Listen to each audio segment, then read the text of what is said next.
الحمد لله الحمد لله نحمده ونستعينه ونستغفره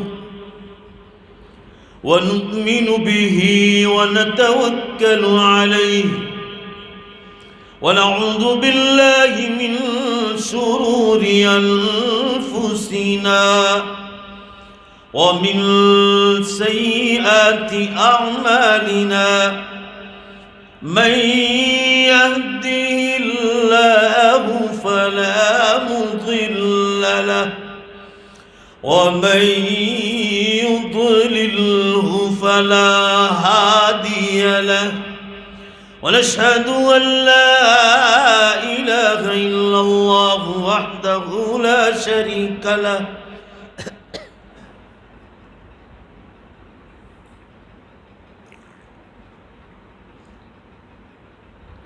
ونشهد أن سيدنا ومولانا محمدًا عبده ورسوله قال الله تبارك وتعالى في القرآن المجيد والفرقان الحميد أعوذ بالله من الشيطان الرجيم بسم الله الرحمن الرحيم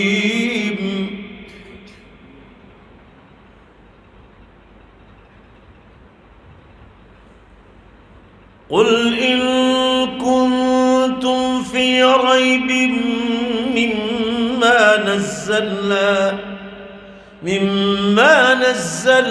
على عبدنا فأتوا بسورة من مثله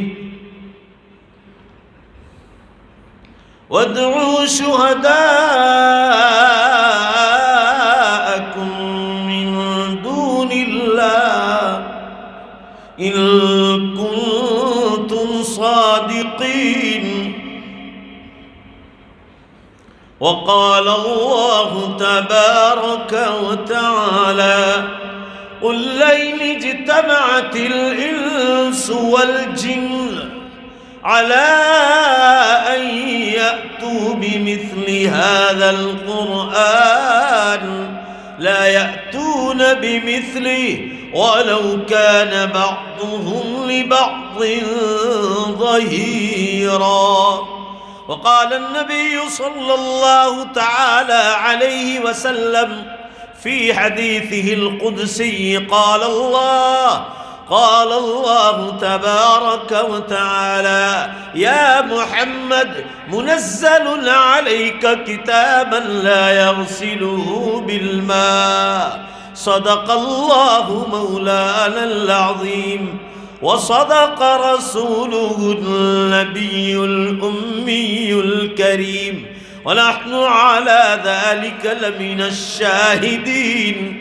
والشاكرين والحمد لله رب العالمين. زور سے ایک بار درود شریف پڑھ لیں. اللہم صلی علی سیدنا و نبینا و شفیعنا حبیبنا و سندنا مولانا محمد صلی اللہ علیہ وسلم. بزرگان محترم، عزیز نوجوانوں،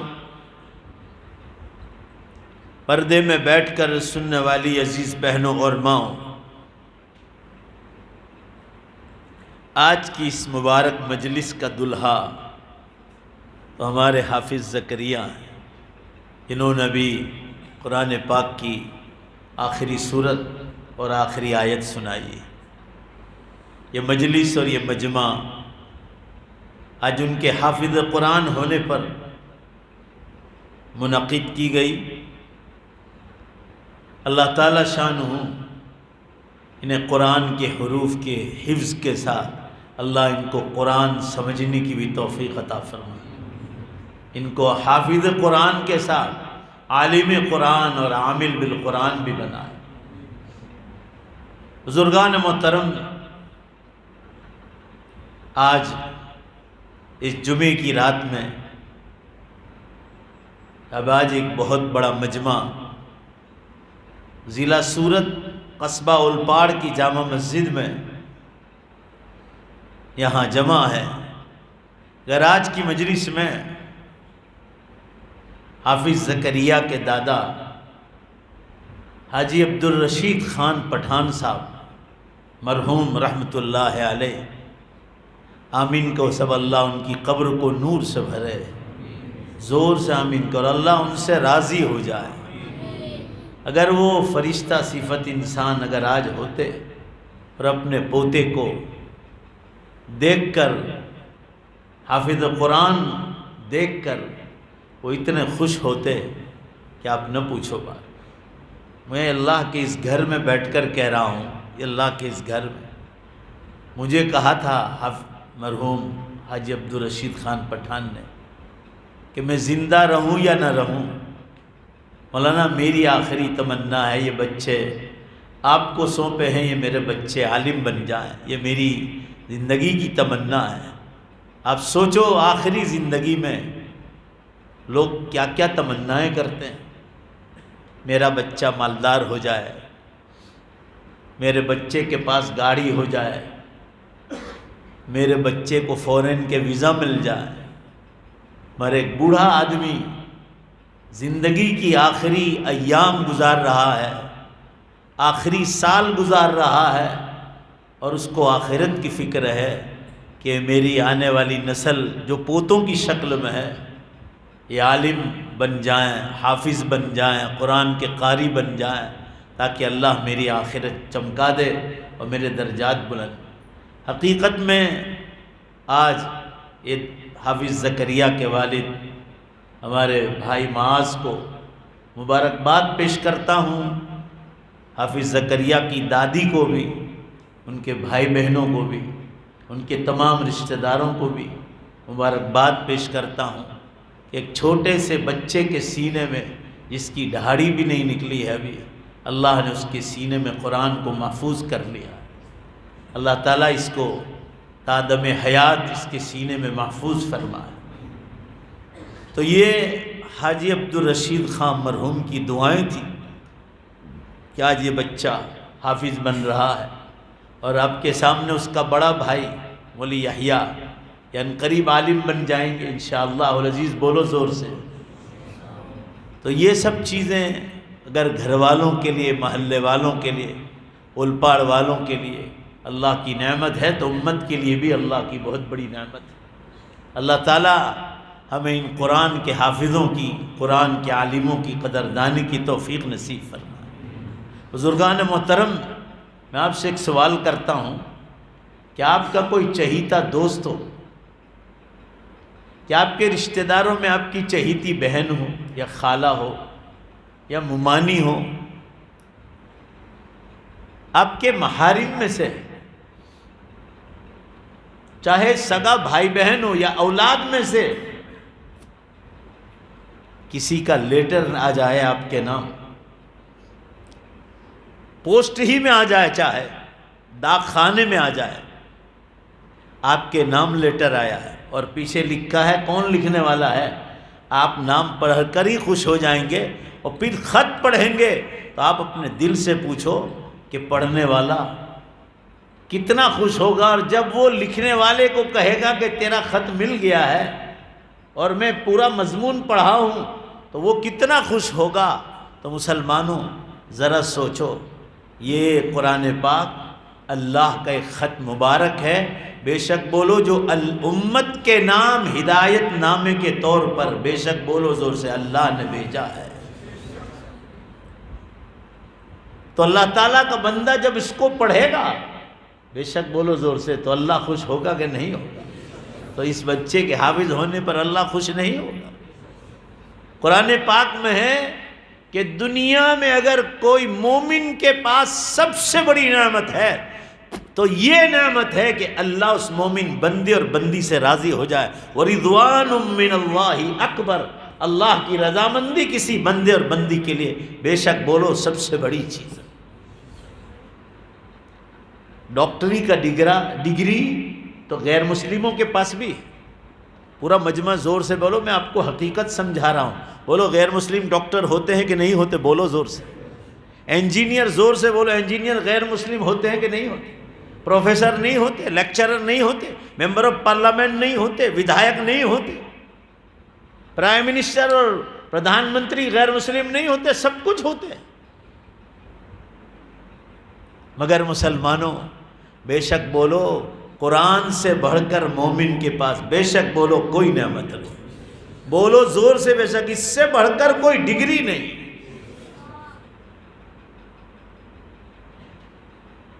ایجوکیشن لینا چاہیے، تعلیم دنیا کی کوئی بری چیز نہیں، تعلیم دنیا کی بھی اللہ ہی نے انسان کو دی ہے۔ پورا مجمع زور سے بولو، دنیاوی تعلیم بھی انسانوں کو کس نے دی ہے؟ اللہ نے دی۔ انسان تو بیچارہ ماں کے پیٹ سے آیا، ماں کے پیٹ میں اس کو کچھ خبر ہی نہیں تھی کہ میں کون۔ واللہ اخرجکم من بطون امہاتکم لا تعلمون شیئا، تم کو تمہاری ماؤں کے پیٹ سے اللہ نے پیدا کیا، تم تو کچھ بھی نہیں جانتے تھے، یعنی جاہل تھے۔ یہ مدرسے ہیں جہاں سے بچے فارغ ہوئے ہیں۔ آپ دنیاوی تعلیم لیتے ہیں تو ساتھ دینی تعلیم بھی لیجئے تو آپ کی زندگی میں چمک پیدا ہو جائے گی۔ اونلی آپ دنیاوی تعلیم لیں گے تو آپ دنیاوی تعلیم میں یہ پڑھیں گے کہ یہ کرسی کس نے بنائی، تو کوئی جواب میں کہے گا کہ رمن کاکا نے بنائی، انسان نے بنائی، کوئی نام لے لو، کوئی بھی انسان نے بنائی۔ یہ اسکول کی تعلیم کی آخری حد ہے۔ سن لو، میں بھی کالج کیا ہوں، میں نے بی اے انگلش پاس کیا ہے۔ یہ دنیاوی تعلیم گاہ ہے، چاہے امریکہ کی اسکول کیوں نہ ہو۔ یہ کرسی، یہ چیئر کس نے بنائی؟ تو اسکول والوں کی آخری علم کی حد ہے کہ رمن کاکا نے بنائی۔ مگر اس سے کام ابھی پورا نہیں ہوا، ابھی کام تو آگے باقی، منزل اور باقی ہے۔ یہ مدرسہ آپ کو بتلایا گیا رمن کاکا کو کس نے پیدا کیا تھا؟ بولو زور سے، ذرا زور سے بولو نا، کس نے پیدا کیا؟ اللہ نے۔ پورا مجمع جواب دو، رمن کاکا کو کرسی بنانے کی عقل کس نے دی تھی؟ یہ مدرسہ بتلاتا ہے۔ یہ ایمان بول رہا ہے، آپ جو بول رہے ہیں نا، یہ ایمان بول رہا ہے۔ اس لیے میں ہمیشہ کہتا ہوں تو مسلمانوں کو برا لگتا ہے، لگاؤ آپ۔ میں نے کہاں برا لگانے کو کہہ رہا ہوں، میں تو آپ کی بھلائی کے لیے کہہ رہا ہوں۔ اگر آپ صرف دنیاوی تعلیم دیں گے اور دینی تعلیم سے بچوں کو محروم رہیں گے، آپ کی اولادیں آپ کے ہاتھوں میں سے نکل جائیں گی۔ ہو سکتا ہے آپ جو بچوں کو دینی تعلیم نہ دے تو بچوں کو جاہل رکھنے کی بنیاد پر کہیں آپ کو جہنم کا منہ نہ دیکھنا پڑے۔ اللہ تعالی ہماری حفاظت فرمائے۔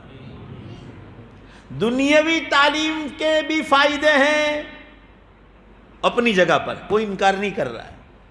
میری والدہ بیوہ تھی، جوانی میں بیوہ ہو گئی تھی، 32 سال کی عمر میں۔ میرے والد حضرت مولانا آدم صاحب رحمۃ اللہ علیہ ڈابیل جامعہ اسلامیہ ہی سے فارغ تھے۔ میری بیوہ والدہ کو یہ معلوم تھا کہ ایجوکیشن کے فائدے ہیں۔ میں ایس ایس سی کے بعد آگے پڑھنا نہیں چاہتا تھا،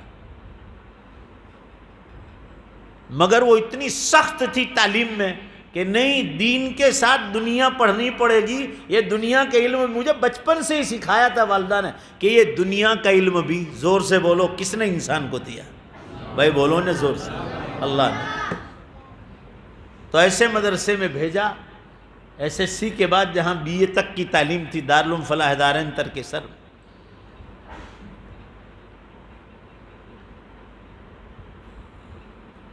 اور میرا جب مارک شیٹ سال میں آتا تھا شعبان میں، تو دیکھتے تھے کہ انگریزی میں، گنت میں، سائنس میں، ہسٹری میں، جیومیٹری میں اس کے کتنے نمبر آتے۔ آج میں دعا کرتا ہوں اللہ نے ان کو رمضان میں ایمان کے ساتھ موت عطا فرمائے۔ 45 سال تک دیوا گاؤں کی جوان لڑکیوں کو قرآن اور بیشتی زیور پڑھایا۔ پوری زندگی جوانی میں رہی، پردے میں رہی، پوری زندگی پردے میں رہی۔ درزی کلاس گاؤں کی بچیوں کو سکھاتی تھی اور حلال روزی کماتی تھی۔ پھر گاؤں والوں نے مدرسہ سپرد کیا۔ مگر دین کے ساتھ انہوں نے مجھے دنیا پڑھا. ان کو معلوم تھا کہ دنیاوی تعلیم کے فائدے ہیں. مجھے برابر یاد ہے، اللہ گواہ ہے، آج اولپاڑ کی جامع مسجد میں مجھے یہ کہتی تھی کہ انگریزی پڑھ لو، شاید کبھی اللہ نے مقدر میں لکھا ہو اور کہیں انگریزی میں دین کی بات کرنے کی باری آئی اور آپ صرف عربی جانتے ہو امریکہ، انگلینڈ، کینیڈا وغیرہ میں، تو آپ ان کے سامنے منہ بند کر کے بیٹھے رہو گے. آپ کس طرح کرو گے؟ آپ اللہ کا دین لوگوں کو کس طرح پہنچاؤ گے؟ برابر مجھے یاد ہے. آج میں ان سارے ممالک میں جاتا ہوں الحمدللہ ثم الحمدللہ، اور سنیچر اتوار کو جو بیانات ہوتے ہیں یوٹیوب پر ہے، دیکھ لو آپ، انگلینڈ، کینیڈا، امریکہ کے بیانات دیکھ لو آپ، وہ انگلش میں ہیں، چاہے وہ آدھے گھنٹے کے ہیں، مگر دیکھ لو آپ وہ انگریزی میں ہے. وہ بھائی بے شک بولو نا، آپ دنیا بھر کی زبانوں میں اللہ کے دین کو پہنچا سکتے ہیں. تو میں آپ کو یہ بتلانا چاہ رہا تھا کہ یہ مدارس جہاں سے یہ بچے حافظ قرآن ہو رہے، عالم قرآن ہو رہے، یہ اللہ کی بہت بڑی نعمت. ہمارے مدرسے میں بھی بچے ناپاس ہوتے ہیں. یہ شعبان کا مہینہ آئے گا نا تو مدرسے کے صدر گیٹ پر بورڈ لگتے ہیں، عربی پہلے میں اتنے ناپاس، عربی 2 میں اتنے ناپاس، عربی 3 میں اتنے فیل، عربی 4 میں اتنے فیل. مگر ہمارے بچے کبھی تاپی ندی میں کودتے نہیں. کبھی سنا کہ جامعۃ القرات کفلیتا یا ڈابھیل یا ترکسر کا کوئی لڑکا ناپاس ہوا تو ندی میں کودا؟ بھائی زور سے بولو، کبھی سنا ہے آپ؟ نہیں سنو گے، سنو گے بھی نہیں قیامت. کیوں؟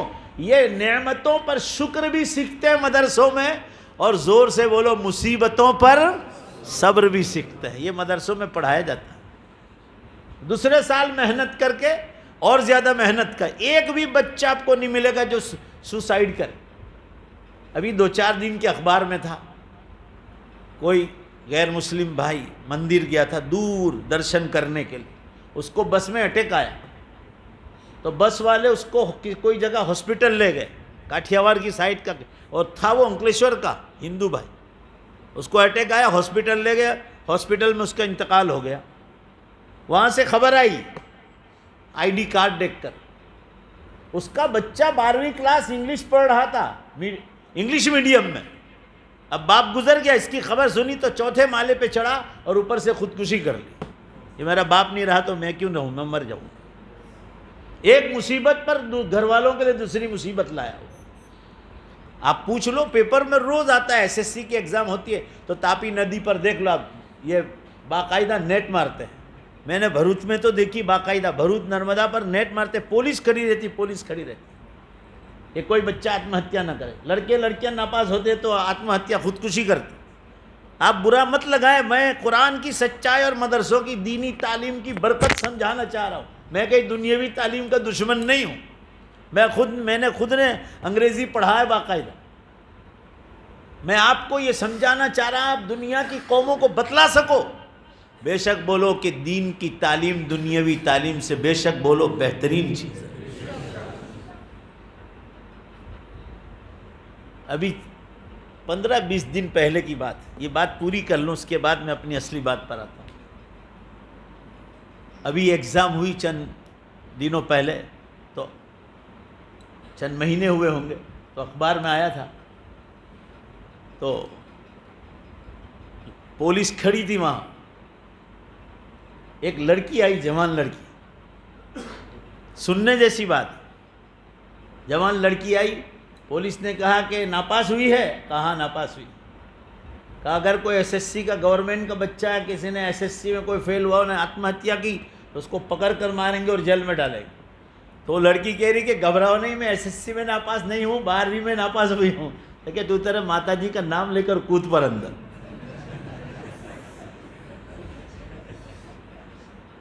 ارے مطلب SSC والوں، ہم کو تو SSC کا کہا گیا، تو تیرے کود اندر. اس کو چھوڑ دیا، وہ کود گئے اندر. ابھی آپ لوگ پیپر پڑھ رہے ہیں، میں جھوٹ نہیں بولوں گا، اللہ سن رہا ہے. ابھی کسی بچے کو ناپاس ہونے کا ڈر تھا تو اس نے آتم ہتیا کر لی، 2-4 دن پر ہی اخبار میں. آپ سمجھو بات کو. جن علاقوں میں صرف دینی تعلیم ہے، جیسے بہار، بنگال، مدھیہ پردیش، نیپال پڑوس کا ملک نیپال، ادھر برما، کشمیر، کنیا کماری، مدھیہ پردیش، ان علاقوں میں ہم جاتے ہیں تو وہاں مدرسے پہلے سے ہیں، ان مدرسوں کو ہم پانی پلاتے ہیں۔ اب ہمارے بیانوں میں اعلان سنتے ہیں، آج بھی ایک مدرسے کا اعلان ہے آسام کا، دیکھ لو آپ۔ تو ان مدرسوں میں جہاں سکول نہیں تھی، میں نے ان مدرسوں میں سکولیں چالو کروائی، مدرسے ہی کی بلڈنگ۔ آج الحمدللہ 2400 کے قریب سکولیں ہمارے ہاتھ سے آل انڈیا میں شروع ہو گئی۔ بھائی زور سے بولو نے، کتنی سکول ہیں؟ ابھی 600 باقی ہے، 3000 مکاتب ہمارے چل رہے ہیں، ابھی 600 سکول کھولنا باقی۔ یہ امت پیسہ دے گی تو وہ بھی شروع ہو جائے گا، دھیمے دھیمے ہر سال ہوتا ہی رہتا ہے۔ کوئی دشمن نہیں ہے ایجوکیشن کا، مگر ہمارا دکھڑا یہ ہے کہ آج کا مسلمان صرف ایجوکیشن پر دھیان دیتا ہے اور بچوں کو دینی تعلیم سے محروم کرتا ہے، اور پھر یہ بچے ہاتھوں سے نکل جاتے ہیں۔ ابھی کا قصہ سناؤں، ابھی ایک جگہ ایک لڑکی کی شادی ہوئی، مسلمان لڑکی، مگر اس کو بالکل دین نہیں پڑھایا تھا، اور کتنا پڑھایا تھا وہ بھی بتا دوں۔ روزانہ باپ انگلش میڈیم میں چھوڑنے جائے، مگر دین نہیں۔ کوئی حافظ جی کو پکڑ لیا تھا، وہ حافظ جی جو ہے ان کو قرآن کے حروف سکھاتے تھے، بس اس سے آگے کچھ نہیں، دینی تعلیم نہیں، تعلیم الاسلام نہیں، اللہ کے رسول نہیں، بیشتی ثمر نہیں، بیشتی زیور نہیں۔ حضرت تھانوی رحمۃ اللہ علیہ نے لکھا ہے کہ اگر کوئی لڑکا یا لڑکی شادی ہونے سے پہلے ہماری کتاب بیشتی زیور کو مکمل پڑھ لے، یا ماں باپ اس بیشتی زیور کو مکمل کرا دیں گے پھر شادی کرائیں گے، تو کسی مفتی کو کوئی بھی میدان میں فتویٰ پوچھنے کی ضرورت پیش نہیں آئی۔ یہ بیشتی زیور کے بارے میں نہیں، مگر ہم کو پڑھانا نہیں۔ اب اس کو ہنسنے میں نکال دیں گے، مگر صحیح قصہ کہہ رہا ہوں۔ یہاں قریب میں ایک گاؤں ہے کیم چوراہے کے کوسمبا کے پاس، لڑکی کی شادی کرائی، دھوم دھام سے ہو گئی۔ اس کے سسر ہیں نا، ان کو چائے پینے کی بہت عادت تھی، بہت چائے پیتے ہیں، آدھے گھنٹے میں یا گھنٹے میں چائے پیتے ہیں۔ تو 8-10 دن تو اس نے بنائی، مگر اس بچی کی دینی تربیت نہیں ہوئی تھی۔ ہمارے مدرسوں میں پڑھایا جاتا ہے، بلکہ قرآن و حدیث کا مسلم مسئلہ ہے کہ جیسے سگے ماں باپ ہیں، آپ کے سسرالی ماں باپ بھی، زور سے بے شک بولو، آپ کے ماں باپ کے برابر۔ مسئلہ لکھا ہے کتابوں میں، فقہ کی کتابوں میں، کہ اگر ساس جوان ہو اور داماد بھی جوان ہو تو دونوں کے بیچ میں پردے کا حکم نہیں۔ یہ بات سمجھو، اسلامی بات سمجھا رہا ہوں، زور سے بولو، دونوں کے بیچ میں پردے کا حکم، کیونکہ اس کو ماں کا درجہ دیا ہے اور ماں کو کہا گیا کہ تیرے بیٹے کے برابر ہے۔ بھائی بولو نے، بے شک بات سمجھ میں آ رہی ہے آپ؟ اور باپ اگر جوان ہے اور بہو بھی جوان، یعنی سسر جوان ہے اور بہو بھی جوان ہے، تو زور سے بولو، زور سے جواب دو، دونوں کے بیچ میں پردے کا حکم نہیں۔ کیوں؟ دونوں باپ بیٹی کے برابر۔ یہ فقہ میں مسئلہ لکھا ہے۔ اب وہ لڑکی کو کچھ سمجھایا نہیں تھا دین کیا چیز ہے، وہ قرآن کے حروف صرف پڑھ کے گئی تھی۔ 10 دن کے بعد اس کا پتا خراب ہوا وہ لڑکی کا۔ اس نے گجراتی میں سسرے باجی کو کیا کہا خبر ہے؟ پاپا ہوں ننڈو لઈને بیٹھا છે એમ કે મોટું ટપેલું ચડાવી દે ને આખો દાડો એમ કે ચા પીયા જ કરો અંદરથી એમ કે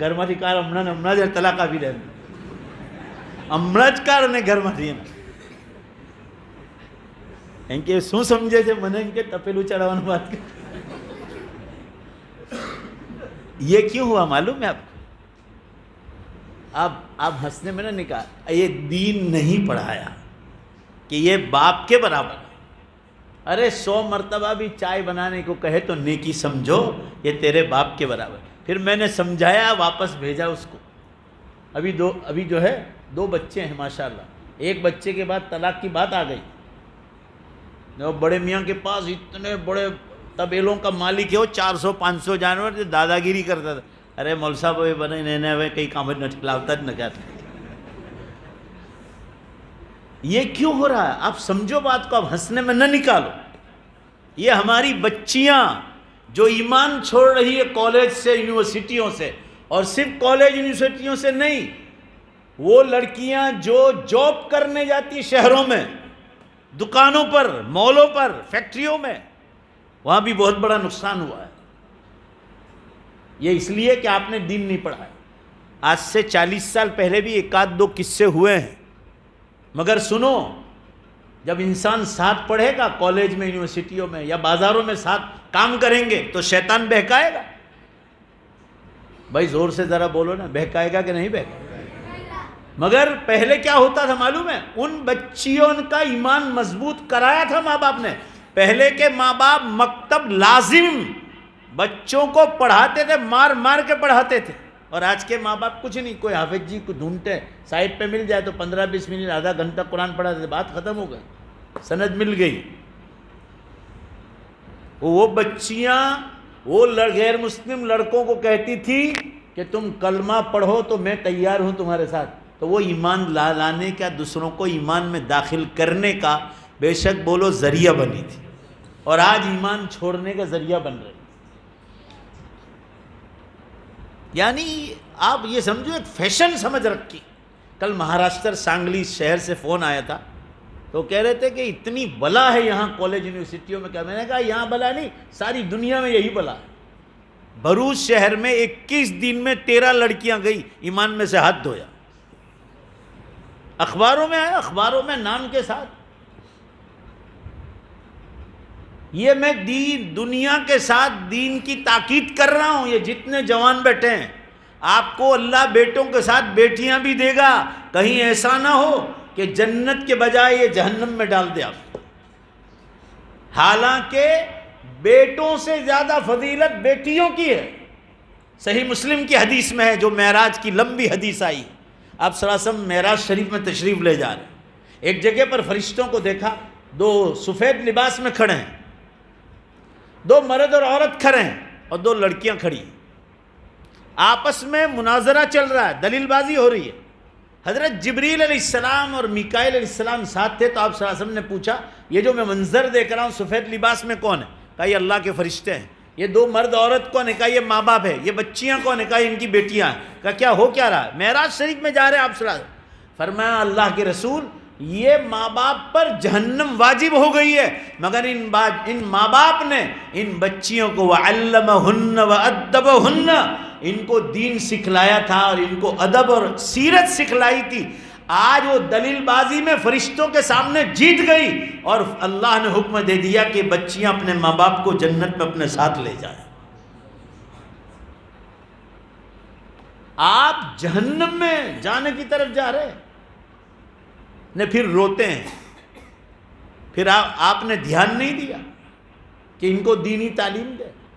آپ کو پڑھانا ہے لڑکیوں کو، ساری دنیا میں کہتا ہوں، آپ کو بھی کہتا ہوں، تو لڑکیوں کی کالج میں بھیجو پردے کے ساتھ۔ آپ لینے جاؤ، آپ چھوڑنے جاؤ تو شریعت اجازت دے گی۔ یہ علماء بیٹھے ان کے سامنے کہہ رہا ہوں، اگر کوئی مدرسہ ایسا ہو، مدرسہ سن لو، جہاں لڑکے اور لڑکیاں پڑھ رہی ہو، جوان، ایک درسگاہ اور ایک کلاس میں بٹھا کر قرآن اور حدیث پڑھانا بھی حرام ہے۔ زور سے بولو کیا ہے؟ ذرا زور سے بولو کیا ہے؟ حرام۔ دین پڑھانا ایک کلاس میں بٹھا کر جوان لڑکے اور لڑکیوں کو، تو دنیاوی تعلیم کی اللہ آپ کو اجازت دے دے۔ کالجوں میں بھیجو لڑکوں کے ساتھ لڑکیاں بھی جائے، لڑکیوں کے ساتھ لڑکے بھی جائے۔ اللہ تعالیٰ بس یہ چند باتیں جو میں نے کہی نا، مدرسہ اور آپ سکول میں فرق سمجھ گئے ہوں گے، لہذا سکول بھی پڑھاؤ، کوئی منع نہیں کر رہا ہے، مگر ذرا ساتھ ساتھ بولو اس کے ساتھ کیا پڑھانا ضروری ہے؟ زور سے بولو دین، زور سے بولو دین پڑھانا ضروری ہے، ورنہ یہ بچہ ہاتھوں سے نکل جائے۔ اللہ تعالیٰ ہمیں یہ بات دل میں اتارنے کی توفیق عطا فرمائے۔ میں نے قرآن پاک کی 2 آیت شریفہ اور ایک حدیث پاک پڑھی۔ اللہ تعالیٰ فرماتے ہیں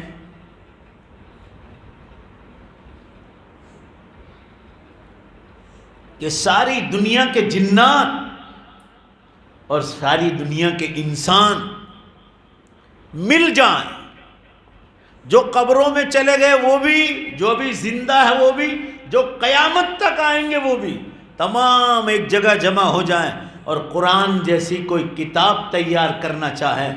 اللہ قرآن میں فرما رہے ہیں، بے شک بولو قیامت تک قرآن جیسی کوئی کتاب تیار نہیں کر سکتا۔ وہ اللہ کا کلام ہے، وہ مالک حقیقی ہے، وہ رب العالمین کا کلام. مگر ہم اور آپ سمجھیں گے تو پتہ چلے گا. اس لیے میں ہمیشہ کہتا ہوں کہ گھروں میں کوئی گجراتی تفسیر رکھو. اگر آپ گجراتی جانتے ہیں، ہندی جانتے تو ہندی قرآن کی تفسیر ہونی چاہیے، انگلش جانتے تو انگلش میں ہونی چاہیے. یہ قریب راندیر میں مولانا صادق صاحب رحمۃ اللہ علیہ تھے. میں نے تو ان کو دیکھا نہیں، ان کا برسوں پہلے انتقال ہو گیا. ان کی گجراتی تفسیر راندیر جا کر پوچھو جامعہ میں، اشرفیہ میں، کہ مولانا صادق رحمۃ اللہ علیہ کون تھے. انہوں نے جو قرآن کی تفسیر لکھی تھی وہ کہیں ملے گی؟ آپ لوگوں کے لیے وہ بہت کام کی چیز. اللہ کرے کہ کسی کو توفیق ہو جائے، کوئی راندیر جا کر پوچھے. بہرحال میں یہ عرض کر رہا تھا، قرآن کی بڑی عزت ہے. کیوں؟ کہ وہ رب العالمین کا کلام. حضور صلی اللہ علیہ وسلم نے ارشاد فرمایا خیرکم من تعلم القرآن وعلمہ. ذرا دھیان دو، تم میں بہترین لوگ وہ ہیں جو قرآن کو سیکھے اور دوسروں کو سکھلائے. دیکھو سب میں بہترین کہا. بہترین کیوں کہا؟ انگلش والوں کو نہیں کہا، سائنس والوں کو نہیں کہا، جیومیٹری والوں کو نہیں کہا، ہسٹری والوں کو نہیں کہا، الجبرا والوں کو نہیں کہا. قرآن سیکھے اور دوسروں کو سکھائے. قرآن میں سیرت کا بیان، قرآن میں ادب کا بیان، قرآن میں مسئلے مسائل کا بیان ہے، اور قرآن میں بے شک بولو زور سے اللہ کے احکام. قرآن میں زندگی گزارنے کا پورا طریقہ بتلایا گیا ہے. تو اسی کو سیکھنے والے کو بہترین کہا گیا، اور اسی کو سکھانے والے کو بہترین کہا گیا. کہ اللہ کی نظر میں سب سے بہترین لوگ وہ ہیں جو قرآن کو سیکھتے ہیں اور دوسروں کو سکھاتے ہیں. اور پھر قرآن کیسے سیکھنا ہے؟ تجوید کے ساتھ، جیسے ان 3 قاریوں نے آپ کو سنایا.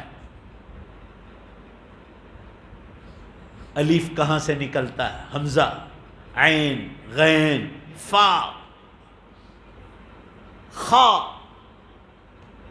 بڑا قاف، چھوٹا کاف، لام، میم، نون، واو، ہا، یا، یہ سب حروف کہاں سے نکلتے ہیں؟ یہ آپ کو سیکھنا پڑے گا. بہت آسان کام. یہ بڑودہ جاتا ہوں، بڑودہ میں رات کے مدرسے چلتے ہیں، بوڑھے لوگوں کے. عورتوں کے الگ مدرسے چلتے ہیں. باقاعدہ قرآن تجوید کے ساتھ سیکھتے ہیں. آخری زندگی میں لوگوں کو شوق پیدا ہوا کہ بھائی اللہ پوچھے گا تو ہم کیا جواب دیں. حافظ قرآن جیسے حافظ زکریا بن حافظ، اتنی زیادہ فضیلت جناب رسول اللہ صلی اللہ علیہ وسلم نے ارشاد فرمائی اور بیان فرمائی کہ قیامت کے دن حافظ قرآن کو کہا جائے گا تو پڑھتا جا اور چڑھتا جا، اور بولو ساتھ ساتھ میرے ساتھ، جنت کے درجات کو اوپر چڑھتا جا. قرآن کی آیت کو پڑھتا جائے گا اور جنت کے درجات کو چڑھتا جائے.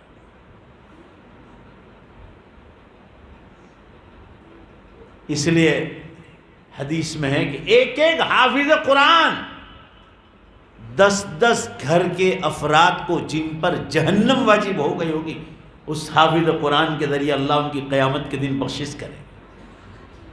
یہ کوئی چھوٹی موٹی چیز نہیں. رسول اللہ صلی اللہ علیہ وسلم نے ارشاد فرمایا قرآن کو پڑھو تجوید کے ساتھ، اس کے معانی کو سمجھتے ہوئے پڑھو. حدیث میں 2 صورتوں کی مثال دی، سورۃ البقرہ و آل عمران. حدیث میں سورہ بقرہ آل عمران قبر میں بھی آئے گی، میدان حشر میں بھی آئے گی. یہ اصحابہم، ان کے اصحاب کے لیے، یعنی جو اس کو تلاوت کریں گے، سورہ بقرہ کو اور سورہ آل عمران کو. یہ سب سے سورہ فاتحہ کے بعد یہ پہلی 2 صورتیں ہیں. ان 2 کی مثالیں اس لیے دی ہے، علماء فرماتے ہیں کہ قرآن پاک میں سب سے زیادہ اللہ کے حکم پہلے سورہ بقرہ میں، 1100 سے زیادہ اللہ کے حکم صرف سورہ بقرہ میں، اس کے بعد سورہ آل عمران میں. تو پھر پورے قرآن میں کتنے اللہ کے حکم ہوں گے. اس لیے اس کے سیکھنے سکھانے والے کی اللہ تعالیٰ نے بڑی تاکید فرمائی کہ اور بڑی فضیلت بیان فرمائی کہ اللہ کے نزدیک بہترین لوگ وہ ہیں جو قرآن سیکھے اور دوسروں کو سکھائے.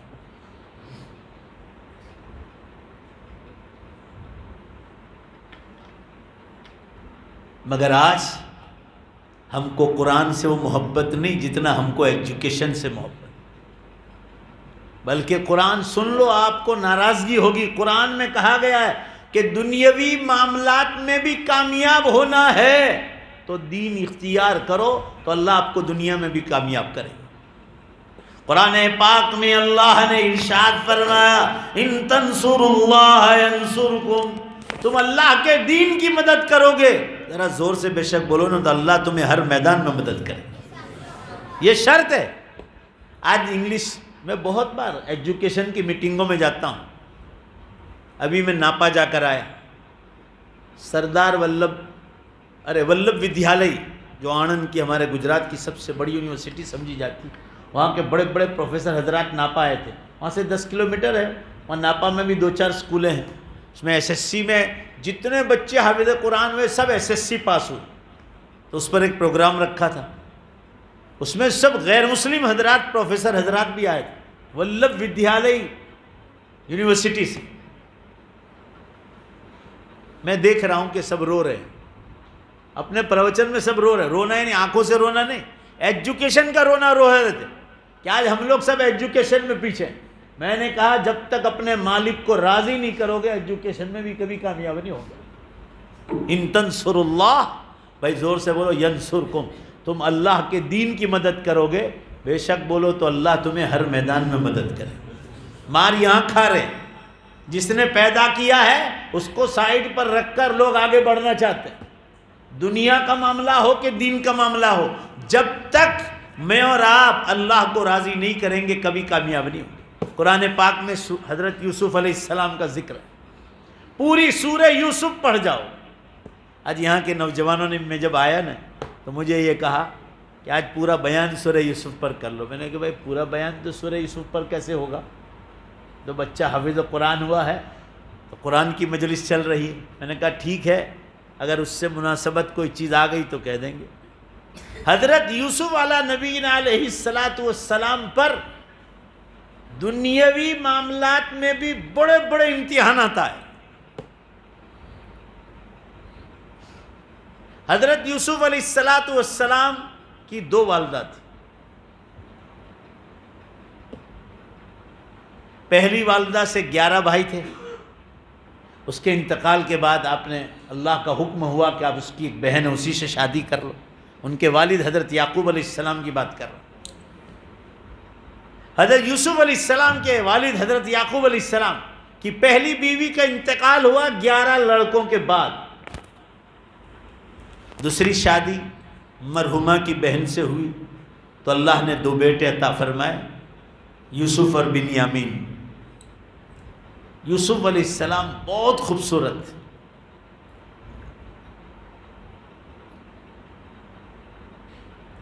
مسلمانوں اتنے خوبصورت تھے کہ رات کے اندھیروں میں مصر سے لے کر کنعان، پیلسٹائن جہاں مسجد اقصیٰ ہے وہ پورا علاقہ، وہاں تک قافلے تجارت کے اندھیروں میں، اندھیرے ہو جاتے تھے تو قافلے روک دیتے تھے، اونٹ گاڑیاں، جیسے ہمارے زمانے میں ایک زمانے میں 50 سال پہلے یہاں بیل گاڑیاں زیادہ چلتی تھی، تو اونٹ گاڑیاں جو قافلے چلتے تھے وہ اندھیروں کی وجہ سے رک جاتے تھے۔ حضرت یوسف علیہ السلام اپنے دور حکومت میں ان قافلوں سے کہتے تھے کہ اگر آپ کو آگے بڑھنا ہے راتوں رات ضروری ہے تو میں آگے چلتا ہوں، آپ پیچھے چلو۔ گاڑیوں کا فوکس کوئی چیز نہیں، راستوں کے اندھیرے مسلمانوں اجالوں میں بدل جاتے تھے اور یوسف علیہ السلام ان قافلوں کو منزل پر پہنچاتے تھے۔ ان کے چہرے کی خوبصورتی کا فوکس پڑتا تھا روڈوں پر، زمینوں پر، اور راستوں کے اندھیرے اجالوں میں بدل جاتے، روشنیاں پڑتی تھی۔ اللہ نے اتنی خوبصورتی عطا فرمائی۔ اب حضرت یعقوب علیہ السلام اس بچے کو اٹھا کر پھرتے تھے تو بڑے بھائیوں کو حسد ہوا، پہلی ماں کے جو 11 بھائی تھے۔ اللہ تعالیٰ حسد سے ہماری سب کی حفاظت فرمائے۔ حسد حدیث میں آتا ہے ایسی خطرناک بیماری ہے، رسول اللہ صلی اللہ علیہ وسلم نے فرمایا جیسے آگ لکڑی کو کھا جاتا ہے حسد کی بیماری اگر کسی مسلمان میں ہے، مرد میں یا عورت میں ہے، تو تمہاری نیکیوں کو کھا جائے گی، تمہیں پتہ بھی نہیں چلے، آٹومیٹک نیکیاں مٹ جاتی ہے اگر حسد کی بیماری ہوتی۔ حسد کہتے ہیں کسی کی اچھائی دیکھ کر جلنا، اور یہ جلنا کہ اللہ اس کی نعمت اس سے چھین لے اور مجھے دے دے، یہ حرام ہے۔ اور رشک کرنا جائز ہے، رشک کرنا کہ اللہ وہ نعمت جو آپ نے اسے عطا فرمائی مجھے بھی عطا فرما، یہ حلال ہے، یہ جائز ہے۔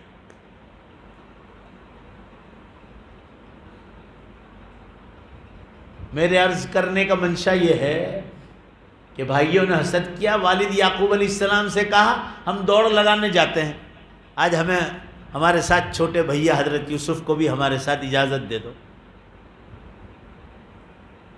والد حضرت یعقوب علیہ السلام کا دل بہت صاف تھا، اللہ کے نبی تھے، اجازت دے دی اور کہا کہ ہم دوڑ لگائیں گے، بس دوڑ کرنے جا رہے ہیں، مگر ان کو حسد تھا،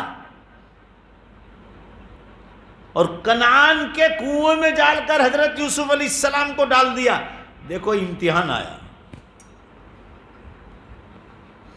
بات وہیں سے چل رہی، ہاں مدرسوں میں اور اسکولوں میں فرق، دین اور دنیا کی تعلیم میں فرق۔ حضرت یوسف علیہ نبی علیہ السلام پر بچپن سے پریکشائیں ہوئی، امتحان ہوئے، آزمائش ہوئی، کنویں میں پھینک دیا، ڈال دیا۔ بڑے بھائی کو رحم آیا، انہوں نے منع بھی کیا، مگر یہ بھائی لوگ نہیں مانے۔ پہلے تو بات آئی تھی قتل کرنے کی، نعوذ باللہ استغفر اللہ،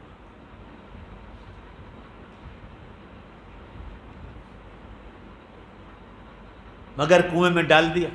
اللہ نے، دھیان سے سنو، حدیث میں ہے، اسی سیکنڈ میں 7ویں آسمان کے اوپر سے، بخاری شریف کی حدیث میں ہر 2 آسمان کے بیچ میں 500 برس کی مسافری ہے۔ پورا مجمع زور سے بولو، یہ حدیث آپ کو یاد رکھنا، ہر 2 آسمان کے بیچ میں کتنے سال کی مسافری؟ 500 برس کی۔ اور زمین سے لے کر پہلے آسمان تک بھی حدیث میں 500 برس کی مسافری۔ 500 برس کہہ رہا ہوں، 500 دن نہیں، 500 گھنٹے نہیں۔ نبی سائنس والے تو پہلے آسمان پہ ہی پھانپے مار رہے ہیں۔ نہیں، سورج چاند تو بہت نیچے ہے، ہم لوگ سمجھتے ہیں کہ اندر ہے، سورج چاند کی باؤنڈری تو بہت نیچے۔ سورج اور چاند کی وجہ سے اللہ نے آسمان کو خوبصورت بنایا، مگر اس کی باؤنڈری بالکل نیچے ہے۔ تو پہلے آسمان پر سائنس والے پھانپے مار رہے ہیں، تو یہ 7ویں آسمان کے اوپر جنت اللہ نے بنائی، وہ ہم کو جو پہلے ہی میں پھانپے مار رہے ہیں، تو 7ویں میں کیسے لے جائے؟ لے جائے گا، بے شک بولو، اور انشاءاللہ زور سے بولو، اللہ کا دین لے جائے گا اپنے فضل و کرم سے۔ یہ ہوگا، سائنس سے بھی آگے اللہ کا دین ہے، یہ آپ کو جنت میں لے جائے۔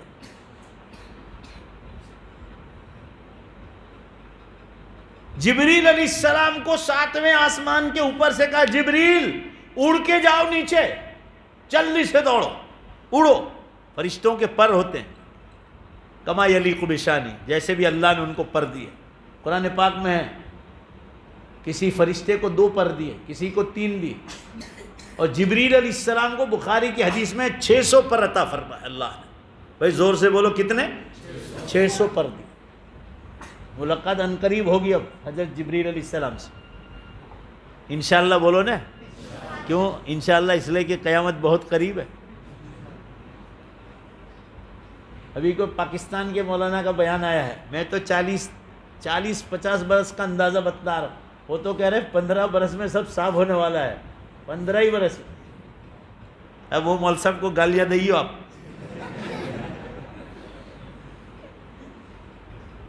میں بھیجوں گا اس کو برابر پاس کرنا، وہ بھی قرآن حدیث کے حوالے دے رہے ہیں۔ وہ کہہ رہے ہیں کہ بہت مشکل سے 15 برس باقی، وہ ان کا اندازہ ہے۔ جیسے سائنس والے کہہ رہے ہیں، سائنس والے تو 2050 کا اعلان کر رہے ہیں، 23 چل رہی ہے، 23 کے بعد 25 نے دوسرے 25، 27 برس۔ سائنس والے تو یوں کہہ رہے ہیں کہ 50 میں قیامت نہ آئے تو ہم کو لٹکا دینا پھانسی پر۔ خیر یہ تو دوسری بات۔ حضرت یوسف علیہ السلام کو جبریل علیہ السلام اڑ کر آئے ہیں، آپ ساتوں آسمان، ہر آسمان کے بیچ میں 500 برس کی مسافری، جبریل امین کی اڑان تو دیکھو، ان کی پرواز تو دیکھو۔ مسلمانوں ادھر بھائیوں نے ہاتھ میں سے چھوڑا، مشکل سے 7 سے 8 فیٹ وہ کنواں ہوگا، آج بھی اس کو جا کے دیکھو آپ، کچھ اندر مٹی گئی ہوگی، پتھر گئے ہوں گے، وہ کنواں آج بھی سلامت، تو بہت اندازہ آپ لگاؤ تو 10 فیٹ مان لو، تھوڑا سے زیادہ نہیں، 100 فیٹ بھی مانو تو مسافری تو دیکھو آپ۔ اللہ نے اتنی تیزی سے ان کو بھیجا اور ایسی اڑان بھری ہے جبریل علیہ السلام نے کہ حضرت یوسف علیہ السلام کا قدم مبارک کو پانی لگنے نہیں پایا، اس سے پہلے اوپر اٹھایا، اتنی تیز اڑان ہے۔ اللہ کے فرشتے، اللہ کی پولیس ہے۔ آج کی زبان میں سمجھا رہا ہوں نہ، ہمارے یہاں جو پولیس ہے، ہماری پولیس یہ بھی ہماری طرح انسان ہے، بھائی بولو نا، انسان ہے کہ نہیں؟ وہ تو فرشتے اللہ کی پولیس ہے، وہ اللہ کی نافرمانی کبھی نہیں کرتے۔ ادھر سے قافلے چلتے تھے تجارت کے، وہ کہیں گئے پانی بھرنے کے لیے کہ دیکھو جاؤ بھائی کھانا پکانا ہے، تو کوئی لکڑی لینے کے لیے گیا، کوئی آٹا لینے کے لیے گیا، تو کسی کو بھیجا کہ بھائی جاؤ آپ پانی بھر کے آؤ۔ جو پانی بھرنے گئے تو دیکھا کہ اندر کوئی بچہ ہے اور رات کا اندھیرا، کھانا رات کے وقت پکا رہے، بچہ جیسے جیسے اوپر آتا اتنی روشنی پھیل کر باہر زمین پر پڑ رہی تھی، اور جیسے وہ ڈول میں حضرت یوسف علیہ السلام نکلے، چھوٹے سے بچے ابھی چلنا سیکھا تھا۔ مسلمانوں اتنی خوبصورتی کہ قافلے والے عنقریب اطراف میں سے دیکھنے کی یہ روشنی کس چیز کی ہے، جہاں اندھیرا ہی اندھیرا ہے۔ اس زمانے میں لائٹیں نہیں تھی،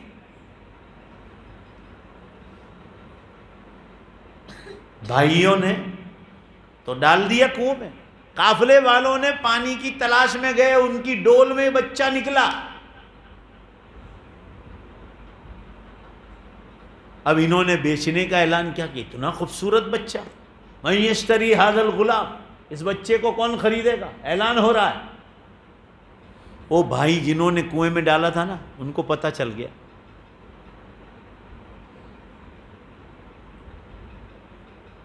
انہوں نے کہا کہ تو ہمارا بھائی ہم کو دے دو۔ ان کو چاہیے نہیں تھا یوسف علیہ السلام، ان کو تو یہ تھا کہ شاید پانی میں ڈوب کر بچہ مر گیا۔ والد صاحب کے پاس پہنچے روتے ہوئے، جھوٹا رونا رو رہے تھے۔ ایک بکری کے بچے کو ذبح کیا جنگل میں سے، بکری کے بچے کو، اور اس کا خون یوسف علیہ السلام کے کرتے کے اوپر ڈال دیا، یوسف علیہ السلام کے کرتے پر، اور والد کے پاس لے گئے کہ ہم تو دوڑ لگا رہے تھے، یوسف کو اپنے سامان کے پاس رکھا تھا، اور وہ بھیڑیا آیا، جنگل کا شیر، جیسے آپ کے علاقوں میں دیپڑے پھرتے ہیں نا، ایسے بھیڑیا وہ آیا اور یوسف کو کھا گیا۔ حضرت یعقوب علیہ السلام نے کرتا پورا کھول کر دیکھا، کیا یا واہ واہ واہ واہ، یہ بھیڑیا بڑا ہوشیار تھا، میرے یوسف کو کھا گیا ہے، کپڑے پر کہیں پھٹن بھی نہیں ہے، پھٹا بھی نہیں کرتا تو جیسا ہے ویسا ہی۔ بڑا ہوشیار، بڑا بھیڑیا بہت ہوشیار تھا کہ اس طرح بچے کو کھا گیا کہ کہیں دانت کا نشان بھی نہیں۔ حضرت یعقوب علیہ السلام سمجھ گئے، مگر اللہ کے نبی تھے۔ اللہ صبر جمیل اللہ المستعان علی ما تصفون۔ بخاری کی روایت میں حضرت عائشہ رضی اللہ تعالیٰ عنہا پر تہمت لگائی تھی، بڑا لمبا قصہ ہے، تو حضرت عائشہ رضی اللہ تعالیٰ عنہ جب حضور صلی اللہ علیہ وسلم کے سامنے اپنی صفائی پیش کر رہی تھی، تو فرمایا اللہ کے رسول، آپ مجھے جن لوگوں نے میرے اوپر تہمت لگائی ہے، اللہ کے رسول میں وہی بات کہہ رہا ہوں جو حضرت یوسف علیہ السلام کے والد نے اللہ سے اور ان کے بیٹوں سے کہا تھا، فصبر جمیل واللہ المستعان علی ما تصفون۔ میرے لیے بہترین صبر کا دامن ہے کہ یہ تہمت لگانے والے تہمت لگائیں، اللہ میرا مددگار ہے۔ چنانچہ قرآن پاک میں پوری سورت نازل ہوئی اور حضرت عائشہ رضی اللہ تعالیٰ عنہا کو تہمت سے دور بتلایا کہ تہمت لگانے والے گنہگار ہے، حضرت عائشہ رضی اللہ تعالیٰ عنہا گنہگار نہیں۔ بہرحال مسلمانوں، عرض کرنے کا منشا یہ ہے، پھر وہ بھائیوں نے سیٹنگ کر لیا، جو بڑے بھائی جنہوں نے کنویں میں ڈالا تھا نا، قافلے والوں سے سیٹنگ کر لیا کہ چلو ایک کام کرو، یہ بچہ آپ لے لو اور اتنے پیسے دے دو۔ 11 بھائی تھے نا، تو 11 دو 22 روپے میں سودا بھی کر لیا، 2 دینار. ذرا زور سے بولو نا بھائی, کتنے بھائی تھے بولو؟ 11 2 22 تقسیم ہو گئے, پیسے لے لی. اور انہوں جا کر مصر کے بازار میں آواز لگائے. مصر کا بازار مشہور بازار اس زمانے سے, آج بھی مصر کا بازار دنیا بھر میں مشہور. میں تو عمرہ کرنے والے, حج کرنے والوں کو کہا کرتا ہوں کہ جاؤ تو اس راستے سے جایا کرو, ویزا لے لیا کرو. ویزا مصر کا آرام سے مل جاتا. مصر دیکھو جہاں سے فرعون نے خدائی کا دعویٰ کیا, بڑے بڑے نبی آئے اس سرزمین پر, بڑے بڑے انبیاء کرام علیہ السلام. مکہ مکرمہ اور مدینہ منورہ کے بعد قرآن میں اگر اللہ نے کسی ملک کو زیادہ جگہ دی ہے 6 مرتبہ, تقریباً قرآن پاک میں مصر کا ذکر ہے. اہبطوا مصرا اہبطوا مصرا. نبیوں کا مرکز رہا. حضرات صحابہ کرام کی 40 مزارات ایک ساتھ قاہرہ شہر میں موجود ہے. 40 مزارات ایک ساتھ. حضرت عمرو بن العاص رضی اللہ عنہ کا مزار وہاں. یہ یوسف علیہ السلام یہاں مصر میں تھے, والد کنعان میں تھے, مگر کبھی حضرت یوسف علیہ السلام نے اللہ کا دین نہیں چھوڑا. اتنے میں بازار سے بادشاہ سلامت کا نکلنا عزیز مصر کا. اس نے کہا کہ بچہ بیچ رہا ہے کوئی, اور بڑا خوبصورت بچہ ہے. کہا کیا بھاؤ ہے, کس طرح دیں گے آپ؟ کہا یہ بچے کا جو وزن ہے اس کا سونا دے دو. بادشاہ سے کہا, بادشاہ کے پاس سونا کیا کم, زلیخا ان کی بیوی تھی, اس کے وزن سے سونا مل گیا. انہوں نے بیچ ڈالا. بادشاہ کے محل میں گئے. بادشاہ کے محل میں بچپن سے لے کر جوان ہوئے. اندر داسیاں اور باندیاں کام کرتی تھی عزیز مصر کے. تہمت لگی حضرت یوسف علیہ السلام پر جوانی میں. اللہ نے اس تہمت سے بھی دور کر دیا.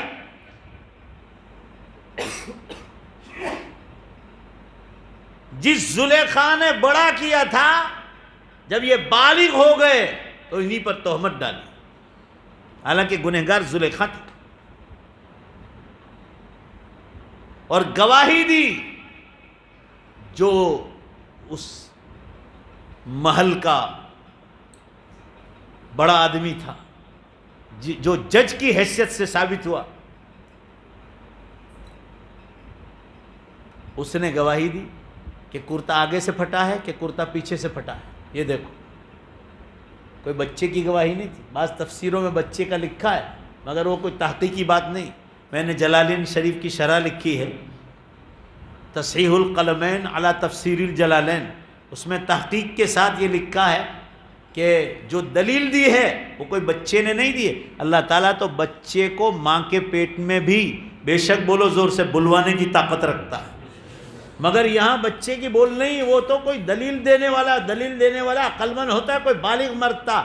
علماء نے لکھا ہے وہ جج کی حیثیت سے رکھتا تھا. کوئی جج تھا جو دلیل کر رہا تھا کہ کرتا آگے سے پھٹا ہے یا پیچھے سے پھٹا ہے. پیچھے سے پھٹا ہے تو سمجھو کہ زلیخا کا قصور ہے, آگے سے پھٹا ہے تو یوسف علیہ السلام کا قصور ہے. دیکھا گیا تو پیچھے سے پھٹا تھا, وہ پیچھے دوڑی تھی اور اس میں پھٹ گیا تھا, لہذا وہ قصوروار ٹھہری. تو ابھی بادشاہ کی عزت بچانے کے لیے جیل کا فیصلہ دے دیا. امتحان. آج ہم لوگ کیا کرتے ہیں؟ حضرت یوسف علیہ السلام اللہ کے دین کی خاطر جیل میں, تہمت لگی. حالانکہ جیل میں جانا چاہیے زلیخا کو, مگر الٹا ہوا. اس کو کہتے ہیں تقدیر. ذرا زور سے بولو بھائی, اس کو کہتے ہیں ہر اچھی اور بری چیز پر بے شک بولو ہمارا ایمان ہے. اللہ تعالیٰ بری تقدیر سے حفاظت فرما. حضرت مولانا کلیم صاحب صدیقی دیکھو آپ, جیل میں جا کر آئے 500 سے اوپر دن, اور اللہ کا شکر ہے وہ تقدیر میں لکھا تھا, مگر الحمدللہ ثم الحمدللہ کئی لوگ وہاں بھی ایمان میں داخل ہو گئے. یہ بالکل تحقیقی بات کہہ رہا ہوں, خالی بات نہیں.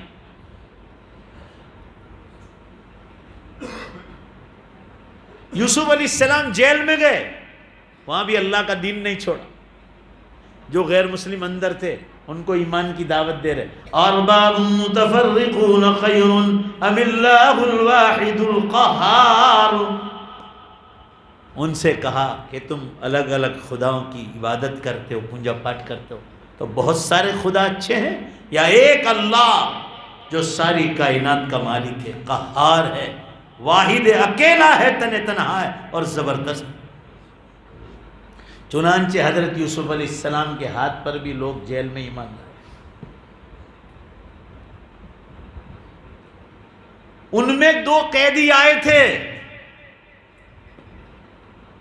اپنے اپنے گناہ کی وجہ سے بادشاہ کو زہر پلانے کے معاملے میں وہ جیل میں آئے تھے. عزیز مصر یہ لوگ قید میں آئے تھے، ان کو بھی ایمان کی دعوت دی.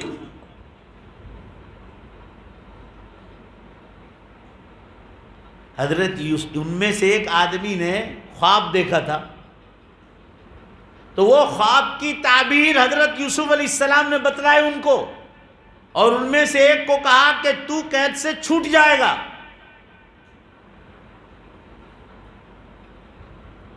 اور ایک کو پھانسی لگی. حضرت یوسف علیہ السلام نے خواب کی تعبیر بتلائی تھی. وقت بہت کم ہے اس لیے میں سمیٹ رہا ہوں.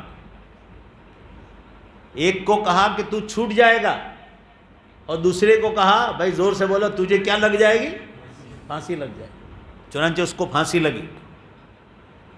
پہلے سے بتلا دیا تھا خواب کی تعبیر، اور وہ چھوٹ گیا. مگر چھوٹنے سے پہلے حضرت یوسف علیہ السلام سے ایک چھوٹی سی چوک ہو گئی. چھوٹنے والے کے کان میں یوں کہا کہ بادشاہ سلامت کے پاس تو جائے گا، واپس اس کی خدمت میں لگ جائے گا. تو عزیز مصر کے کان میں کہنا کہ وہ بے قصور یوسف کو جیل میں کیوں ڈال رکھا. بس یہ چھوٹی سی چوک ہو گئی. اس کو علماء گناہ میں شامل نہیں کرتے. انسانی تقاضے سے جو چوک ہو جاتی ہے، گجراتی میں کہاوت ہے انسان ماتر بھولنے پاتر. وہ چھوٹی سی چوک ہو گئی، نہیں کہنا چاہیے اس کو کہہ دیا. اللہ تعالیٰ ناراض ہو گئے اور 7 سال اور جیل میں رہنا پڑا. 7 برس وہ باہر نکل گیا. اللہ نے اس پر شیطان مسلط کیا. فانساہ الشیطان ذکر ربہ فلبث فی السجن بضع سنین. اور وہ کہنا ہی بھول گیا بادشاہ. بھائی سب مل کر زور سے بولو شیطان کس نے مسلط کیا؟ اللہ نے. اس کو بھلا دیا. وہ بادشاہ کو کہنا ہی بھول گیا. اللہ تعالیٰ نے فرمایا، حدیث میں حضور اکرم صلی اللہ علیہ وسلم کی حدیث ہے، حضرت یوسف علیہ السلام کے بارے میں آپ صلی اللہ علیہ وسلم نے ارشاد فرمایا کہ یوسف علیہ السلام اگر اس آدمی کو نہ کہتے جو جیل سے چھوٹ رہا تھا، بادشاہ پر جو کہلوایا تھا کہ یوسف علیہ السلام کو بے قصور کیوں جیل میں ڈال رکھا، اگر یہ بادشاہ پر نہ کہلواتے اور حدیث میں اللہ سے کہتے تو 7 سال پہلے چھوٹ جاتے. یہ حدیث سے استدلال کرتے علماء نے لکھا ہے کہ مسلمان کو ہمیشہ زور سے بولو کس سے مانگنا چاہیے؟ اللہ سے. حدیث میں چپل کی پٹی ٹوٹ جائے تو بھی اللہ سے مانگو، گھر میں نمک کا ٹکڑا بھی نہ ہو تو بھی اللہ سے مانگو.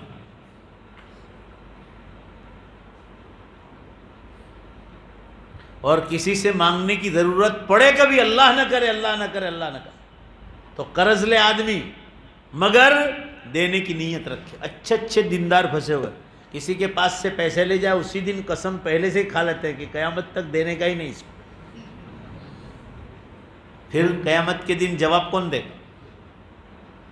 کسی کا ایک پیسہ کھا کر تو دیکھو پتہ چلے گا، دمڑی اور چمڑی دونوں اتار لیں گے قیامت کے دن. جب تک کسی کا حق واپس نہیں کریں گے، آپ کی نیکیاں، نمازیں، روزے سب بیکار ہو جائے. وہ بعد میں ثواب اس کا ملے گا، مگر جب تک اس کا حق ادائیگی نہیں ہوگی جنت میں نہیں پہنچ پاؤ گے. آپ صلی اللہ علیہ وسلم کے زمانے میں ایک مسلمان کا انتقال ہوا، بہت دیندار آدمی تھے. ابھی مینارہ مسجد سے جو لائیو ہر سوموار کو بیان ہوتا ہے، ابھی بھی یہ لائیو ہو رہا ہے، دیکھ لو آپ، پوری دنیا میں لوگ سنتے ہیں. ادھر یہ جو ملیشیا، انڈونیشیا، پھر ادھر آسٹریلیا، فیجی، یہ لوگ کل صبح سنیں گے. ابھی ان کے یہاں ہم سے 4 گھنٹے آگے چل رہے ہیں. ادھر انگلینڈ، کینیڈا، امریکہ، افریقہ کے سارے ممالک میں لوگ سن رہے ہیں. دبئی، امارات، سب جگہ میسیجز آئیں گے بھی میرے اوپر. اس دن حدیث آئی تھی، آپ صلی اللہ علیہ وسلم کے زمانے میں مسلمان کا انتقال ہوا تو آپ صلی اللہ علیہ وسلم پر وحی آئی، جبریل علیہ السلام آئے، کہا کہ اللہ کے رسول فلاں آدمی کا انتقال ہوا تھا، ان کو جنت کے دروازے پر روک لیا گیا ہے، ان کی روح کو جنت میں جانے نہیں دیا ہے۔ نام لے کر وہی آئی۔ اب صلی اللہ علیہ وسلم نے پوچھا کہ یہ اس خاندان کو کوئی آدمی ہے یہاں؟ فرمایا اللہ کے رسول یہاں نہیں، اس وقت تلاش کیا، یا ان کے گھر والوں کو کہہ دو کہ ان کی نیت تھی 10 دینار کسی سے ادھار لیے تھے، نیت تھی مگر دینے نہیں پائے، اس سے پہلے انتقال ہو گیا۔ ان کے گھر والوں نے فوراً اس آدمی کو 10 دینار دے دیے۔ دوسری بار وحی کے ذریعے اللہ نے بتلایا کہ ہم نے ان کو جنت میں داخل کر دیا۔ کسی کے پیسے کھانا، زمین دبانا، بھائی بہنوں کا حق مارنا، یہ مفتی لوگوں کو اللہ نے ایسے ہی پیدا کیا ہے، سب بنجر زمین ہے کیا ہوا؟ ایسے ہی پیدا ہوئے ہیں مفتی لوگ، دارالافتاء لے کر بیٹھے ہیں۔ آپ کو مسئلے مسائل حلال و حرام سب آپ کو ان کو پوچھنا پڑے گا، کہ مدارس کے چھوٹا موٹا کام کر رہے ہیں، ایک ایک مہینے میں ہزار سے زیادہ مسائل مدرسوں میں آ رہے ہیں، مسئلے پوچھے جاتے ہیں کہ بھائی یہ جائز ہے ناجائز، وراثت میں کس کو کتنا ملے گا، لوگ کھا جاتے ہیں باقاعدہ۔ بہن پڑھی لکھی ہے تو بہن کھا جاتی، کتنی جگہ بہن کھا جاتی بھائی کا، کیونکہ وہ پڑھی لکھی ہے، اور کتنی جگہ بھائی کھا جاتے ہیں بہن کو نہیں دیتے۔ یہ مینارہ مسجد میں علاج کے لیے بیٹھتا ہوں، لوگ دیسی دواؤں کے لیے، تعویذات وغیرہ کے لیے آتے ہیں، 100 سے اوپر آدمی آتے ہیں ہر ہفتے میں۔ ابھی ایک بہن آئی تھی تو میں نے کہا ایسے نہیں دیں گے، تو یہاں میرے سامنے روتی کیا کریں گے؟ میں نے کہا مفتیوں راندیر جامعہ حسینیہ میں جا، نصرفیہ میں فتویٰ لکھ کہ ہم ماں باپ کی اتنے بھائی بہن ہیں اور اتنی پراپرٹی ہے اور آج کے حساب سے اتنی قیمت لگتی ہے، تو بہن کا کتنا حصہ لگے گا؟ میں کہا وہ فتویٰ جواب دے، پھر مجھے لا، میں اس کی کاپی کر کے تیرے سب بھائیوں کو بھی پہنچاتا ہوں، نہ گاؤں کے نہ وہاں کے ذمہ داروں کو بھی پہنچاتا ہوں۔ ابھی ایک لڑکی کو میں نے 1.5 کروڑ روپے دلوائے مفتیوں کو فتویٰ پوچھ کے، بھائی لوگ 1.5 کروڑ کھا جا رہے تھے، ذرا زور سے بولو نا بھائی، کتنے کروڑ؟ 1.5 کروڑ روپے میں نے دلوائے۔ وہ اللہ تعالیٰ نے دلوایا، میں ذریعہ بن گیا، مجھے نیکی مل جائے۔ وہ کھانے کی بات کر رہے، اور یہ بڑی بڑی داڑھی والے دیندار لوگ، یہ جہاں بزرگوں کے پاس بیٹھتے تھے نا، ان بزرگوں کے نام بھی میں نے پوسٹ کیا کہ یہ تمہاری خدمت کرتے، یہ دیکھو بہن کا حق کھائے۔ 1.5 کروڑ روپیہ میں نے دلوایا۔ میں نے کہا جا، ابھی یہ وہ گئی ہوگی، اب جواب آئے گا جب میں وہاں بھیج دوں گا اس کے بھائیوں تک کہ بھائی تمہاری بہن آئی تھی، ڈرنے کا کچھ بھی نہیں۔ ہم نے مسئلہ پوچھا جو شریعت ہے، ہم تو مولوی آدمی، ہم تو لوگوں کو بتائیں گے یہ ہے حلال ہے، حلال ہو بتا دو۔ بہرحال حرام کھانا، حرام تو دور کی بات، حدیث میں آتا ہے شک والا لقمہ بھی نہ کھاؤ ورنہ تمہارے حلال خون کو برباد کر دے۔ اور اس کے بعد کیا ہوگا ہمیں اور آپ کو انداز، اللہ نیک اعمال کی توفیق چھین لیتا۔ بہرحال مسلمانوں، یوسف علیہ السلام کو 7 برس زیادہ جیل میں رہنا،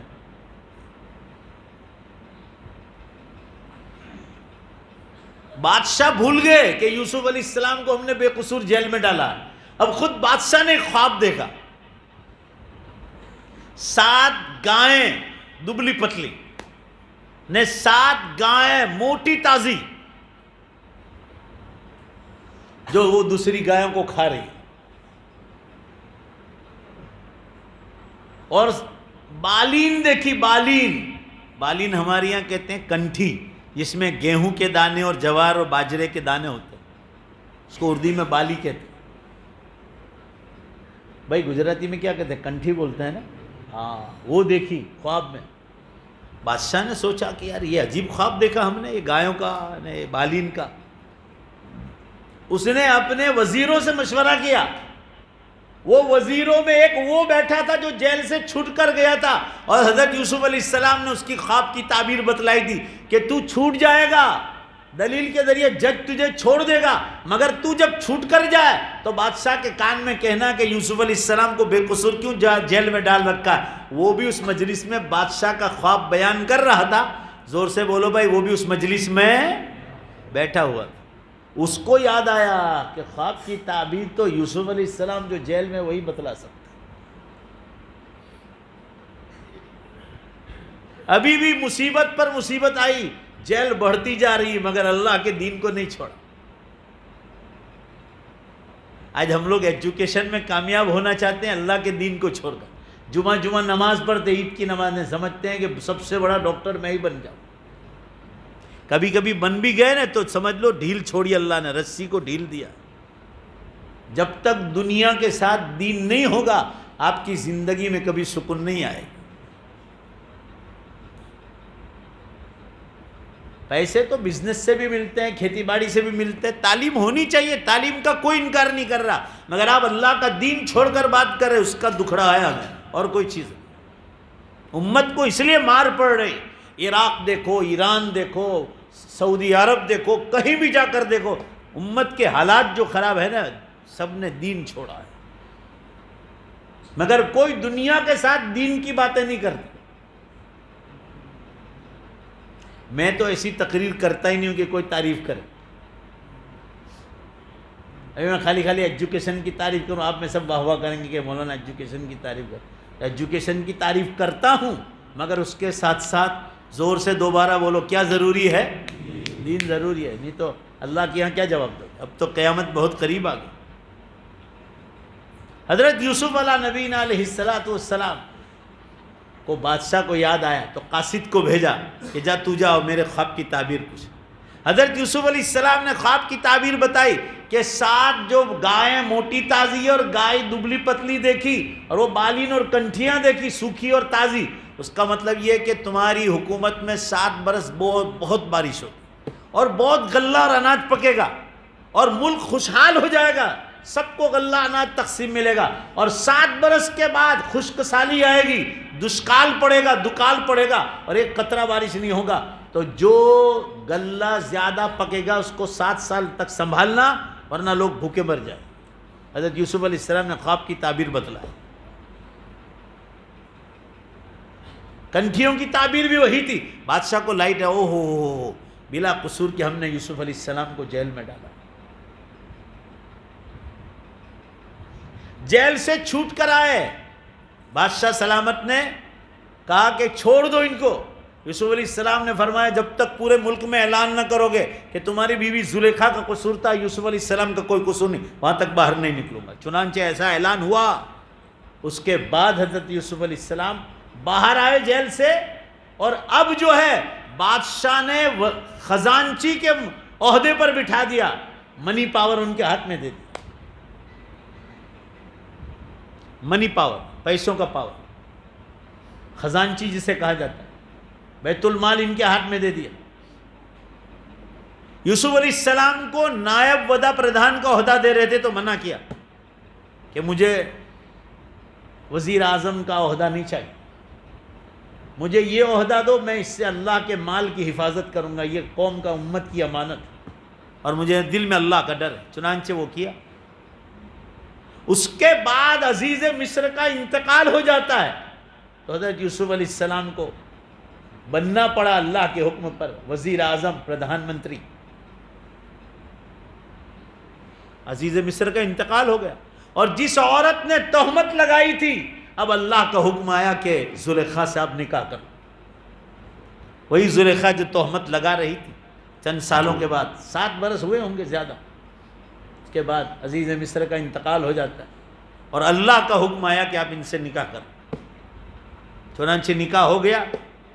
زلیخا نے ایک دن حضرت یوسف علیہ السلام سے یوسف علیہ السلام اور دونوں میں بات چیت ہو رہی تھی نکاح کے بعد. تو حضرت یوسف علیہ السلام نے ایک بار پوچھا کہ زلیخا، ایک زمانے میں تو میرے اوپر پیچھے پڑی تھی اور تو تہمت لگا رہی تھی، تیری وجہ سے مجھے جیل میں جانا پڑا، اب وہ محبت کی ادائیں کیوں نظر نہیں آتی جو پہلے تو تیرے محل میں دیکھ رہا تھا؟ کیا جواب دیا ہے زلیخا نے. ایمان کی چاشنی دیکھو. دنیا کے حالات تو نبیوں پر بھی آئے. صحابہ کرام، کتنے صحابہ کرام جیل گئے. دیش کو آزاد کرنے میں 52,000 علماء کو درختوں پہ لٹکا کے گولیاں مار دی تھی، مگر ایک ہی زبان پر تھا، دیش آزاد کرو، لا الہ الا اللہ محمد الرسول اللہ پر. کہ تم یہاں سے برٹش ایمپائر یہاں سے جاؤ گے تو ہمارے دین کو آزادی ملے گی یہاں ہندوستان، ورنہ سب کو عیسائی بنا دو. 52,000 علماء نے جان کی قربانی دی اور ہزاروں مسلمانوں نے جان کی قربانی دی۔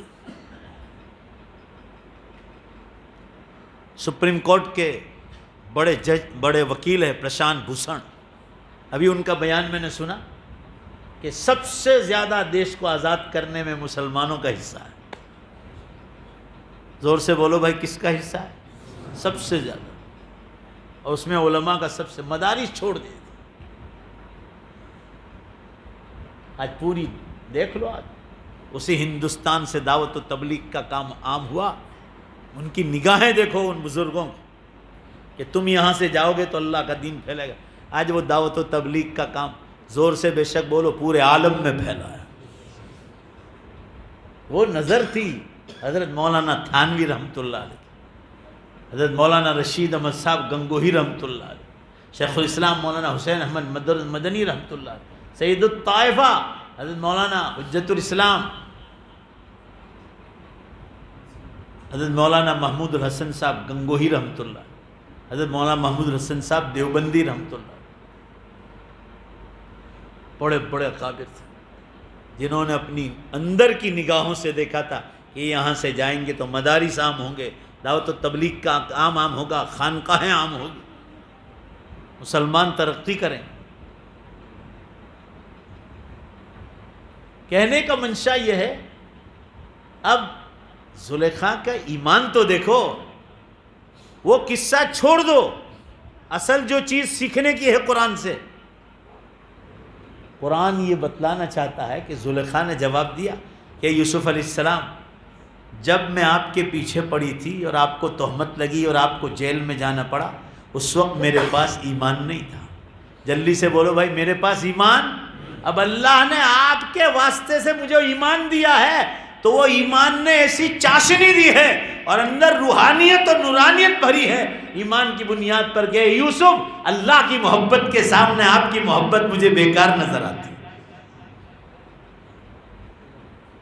کہیں کسی حال میں بھی دین کو نہیں چھوڑا۔ ان کے گھر والے حضرت زلیخا بھی ایمان لائی، اس کا ایمان کا حال دے، دین نہیں چھوڑا۔ آج ہم لوگ دنیا حاصل کرنا چاہتے ہیں دین چھوڑ کر، گھروں میں پردہ نہیں، لڑکیوں کے ڈریس دیکھو، آپ کسی مسلمان کی شادی میں منڈپ میں جا کے دیکھو، آپ کو انداز نہیں ہوگا کہ مسلمانوں کی شادی ہے۔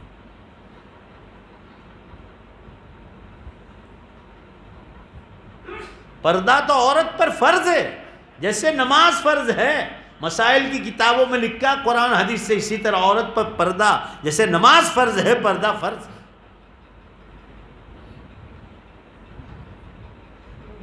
میں یہ عرض کر رہا تھا، آخری بات، اب 2-4 منٹ میں ختم ہو جائے۔ حضرت یوسف علیہ السلام زلیخا کے ساتھ زندگی گزار رہے، اب یہ وقت کے بادشاہ بن گئے۔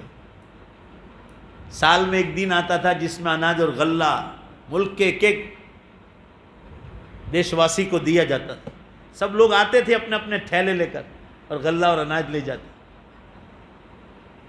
وہ 11 بھائی بھی آئے، بھائی ذرا زور سے بولو نا، بات سمجھ میں آ رہی ہے آپ؟ وہ 11 بھائی بھی آئے جنہوں نے کنویں میں ڈالا تھا۔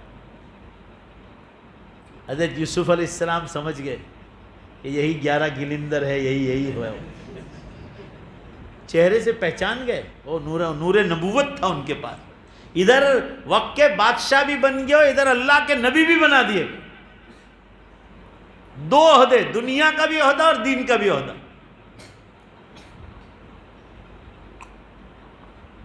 سنو دھیان سے، حضرت یوسف علیہ السلام نے پوچھا کہ آپ کون ہو؟ کہا ہم حضرت یعقوب علیہ السلام کے بیٹے ہیں، اللہ کے نبی جو کنعان میں رہتے ہیں۔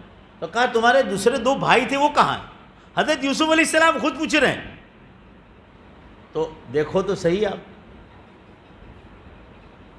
ان کی زبان دیکھو آپ کتنی جھوٹی تھی، حسد کی زبان تھی۔ کہا یوسف علیہ السلام نے بچپن میں چوری کی تھی، اس چوری کے اس میں وہ عوض میں پکڑا گئے تھے اور بادشاہ نے اس کو اپنے پاس رکھ لیا تھا۔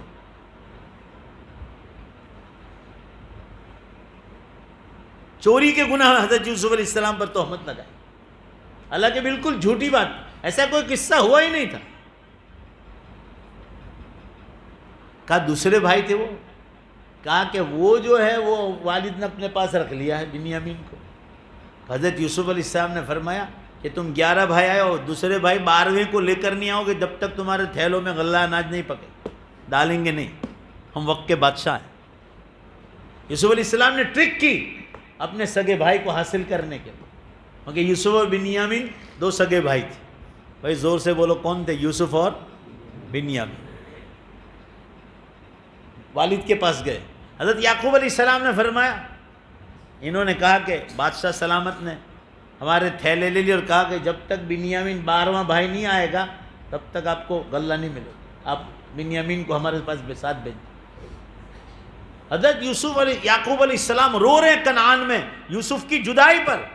یوسف علیہ السلام اور یعقوب علیہ السلام باپ بیٹے میں جب سے کنویں میں ڈالے تھا 40 سال کی جدائی ہو گئی تھی، باپ نے بیٹے کو نہیں دیکھا تھا، بیٹے نے باپ کو۔ اللہ کی طرف سے امتحان تھا، پریکشا تھی، وہ ایگزام تھی۔ حضرت یوسف علیہ السلام نے دیکھا کہ وہ 11 آ رہے ہیں بھائی کو لے کر۔ حضرت یوسف علیہ السلام کو اللہ نے ایک ٹرک بتلائی کہ بنیامین کو اپنے پاس رکھنا ہے تو آپ کے بادشاہ سلامت کا جو سونے کا پیالہ ہے جس میں پانی پیا جاتا ہے، آپ وہ قیمتی پیالہ جو ہے بنیامین کے تھیلے میں ڈال دو، اور جب یہ دروازے پر پہنچے جو شہر کا دروازہ ہے تو وہ یہاں پکارو کہ اے چوری کرنے والا ادھر آؤ۔ ایک ٹرک بتلائی بنیامین کو اپنے پاس رکھنے کے لیے۔ ایتھا العیر انکم لسارقون، ایک قافلے والوں ادھر آؤ، تم نے ہمارا پیالہ چوری کیا۔ اب وہ سب کے تھیلے چیک کیے، کسی کے تھیلے میں سے نہیں نکلا تو بنیامین کے تھیلے میں سے نکلا۔ وہ ٹرک اللہ نے بتلائی تھی صرف بنیامین کو حاصل کرنے کے لیے، لہذا بنیامین کو اپنے پاس رکھ لیا۔ اب یہ بھائی لوگ مشورہ کر رہے ہیں، ایک بھائی تو یوسف کو کھویا ہے، وہ حضرت یوسف علیہ السلام کو ہی کہہ رہے ہیں۔ حضرت یوسف علیہ السلام کو سب معلوم ہے کہ یہ میرے 11 بھائی، مگر بھائیوں کو خبر نہیں کہ جن کو کنویں میں ڈالا تھا یہی وہ وقت کا بادشاہ ہے اور اللہ کا نبی بھی بنا، ان کو خبر ہی نہیں۔ مسلمانوں، وہ 11 مشورہ کر رہے ہیں کہ والد صاحب کو کیا جواب دیں گے۔ ایک یوسف تو برباد ہو گئے، کنویں میں ڈال دیا تھا، اور یہ دوسرا بنیامین بھی نہیں ہو، تو روتے روتے حضرت یوسف علیہ السلام کی جدائی میں حضرت یعقوب علیہ السلام کی آنکھیں چلی گئی، پوری طرح بالکل کچھ دکھائی نہیں دیتا، اتنا روئے کہ آنکھوں کا پانی سوکھ گیا، اتنا روئے اللہ کے سامنے۔ وہ رونا ایسے ہی رونا نہیں، اللہ کے سامنے رونا کہ اللہ تو امتحان لے رہا ہے، مجھے صبر عطا فرما۔ میرا بچہ، خوبصورت بچہ چلا گیا یوسف، اور جس کے بارے میں بچپن سے خواب دیکھا تھا کہ 11 ستارے، 12واں سورج اور 13واں چاند ان کو سجدہ کریں گے، یعنی یہی 11 بھائی اور دوسرا سورج چاند یعنی ماں باپ ان کی عزت کرے، اور وہ وقت کا بادشاہ بنے گا، اللہ کا نبی بنے گا۔ بچپن میں خواب دیکھا تھا حضرت یوسف علیہ السلام نے کہ 11 ستارے، 12واں سورج اور 13واں چاند ان کو سجدہ کر رہے ہیں۔ اس خواب کی تعبیر تھی یہ کہ نبی بھی بنائے گئے اور یوسف علیہ السلام وقت کے بادشاہ بھی بنے۔ چنانچہ مسلمانوں ہوا یہ کہ والد کے پاس گئے، حضرت یعقوب علیہ السلام اور رونے لگے۔ اب ادھر حضرت یوسف علیہ السلام نے اپنے چھوٹے بھائی بنیامین کو تنہائی کے کمرے میں لے گئے، وقت کا بادشاہ ہے، پرائم منسٹر ہیں اور اللہ کے نبی بھی ہیں۔ ان سے پوچھا کیا آپ مجھے جانتے ہیں؟ کہا میں نہیں جانتا۔ کہا کہ انا یوسف وہذا اخی، ایسا رو پڑے ہیں دونوں بھائی، ایسے گلے لگ کر ملے مسلمانوں 40 برس کے بعد۔ ذرا زور سے بولو پورا مجمع، کتنے برس کے بعد؟ کہ آسمان و زمین نے اور فرشتوں نے کبھی ایسا منظر نہیں دیکھا۔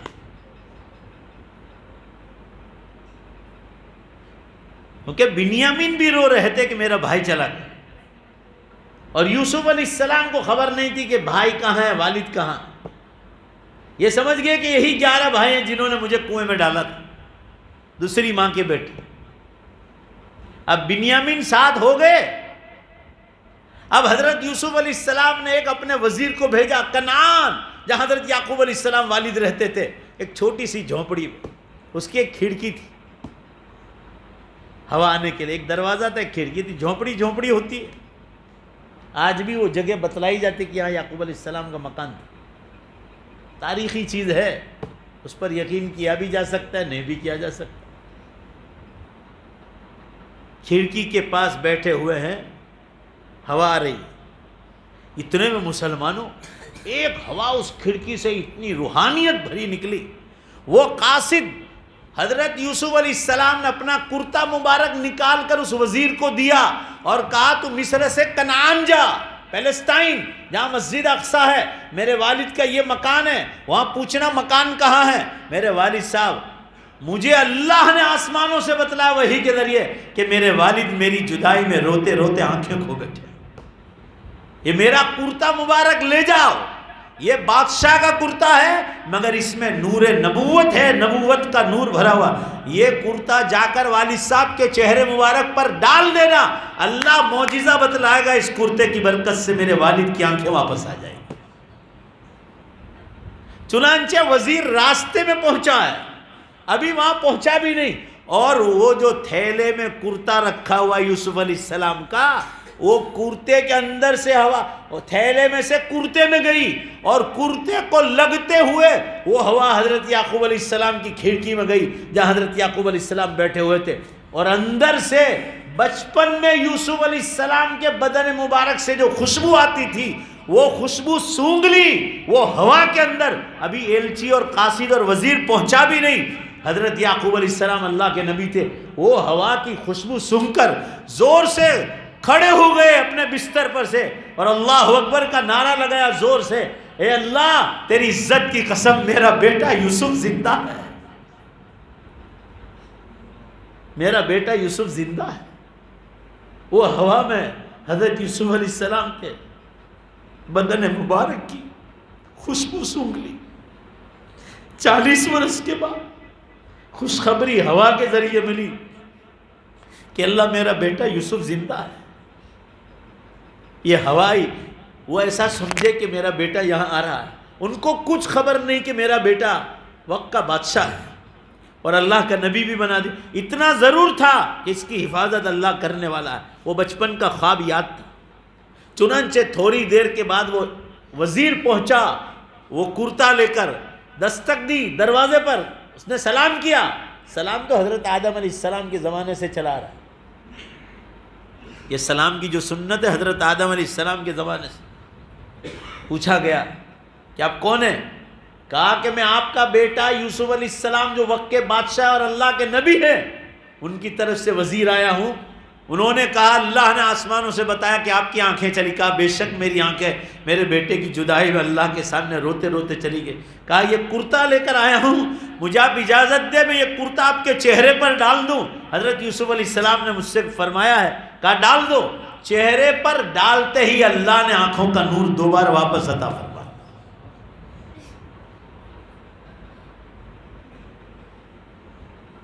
آنکھیں واپس آ گئی. اور سنو آگے, ہم اور آپ ہوتے نا تو خدا جانے کیا کیا مانگتے.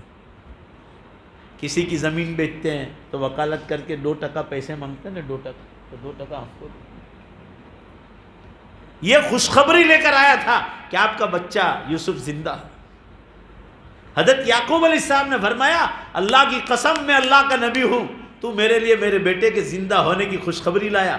اگر یوسف زندہ ہے تو بنیامین بھی زندہ ہے. تو مجھ سے مانگ, آج جو مانگنا ہو مانگ لے, میں اللہ کا نبی ہوں, میری دعا اللہ فوراً قبول کرے گا. میں تیرے حق میں دعا کرتا ہوں. مسلمانوں, وہ آنے والا وزیر جو حضرت یوسف علیہ السلام کا وزیر تھا, کوئی اور چیز نہیں مانگی تو یہ مانگی کہ اللہ کے نبی حضرت یعقوب علیہ السلام میرے لیے یہ دعا کر دو, اللہ دنیا سے لے جائے تو مجھے ایمان پر موت عطا فرما. مجھے کوئی چیز نہیں چاہیے, میں دنیا سے جاؤں تو اللہ مجھے ایمان پر موت دے. کتنا بڑا آدمی ہوگا وہ وزیر, سوچو تو صحیح. ذرا آمین کہو سب مل. اللہ پوری امت کو, ایمان والی امت کو اللہ سب کو ایمان پر موت عطا فرما. چنانچہ مسلمانوں, حضرت یعقوب علیہ السلام نے اسی وقت دعا کی کہ اللہ اس کو ایمان پر, اس کو لمبی عمر عطا فرما, اور جب موت آئے تو اس کو ایمان پر موت عطا فرما. یہ دعا قبول ہو گئی کہ جا تیرا کام ہو جائے گا. وہ اللہ کے نبی تھے. اب مسلمانوں, حضرت یعقوب علیہ السلام، حضرت یوسف علیہ السلام نے ایک بہت بڑا جلسہ کیا، بہت بڑا جلسہ کیا۔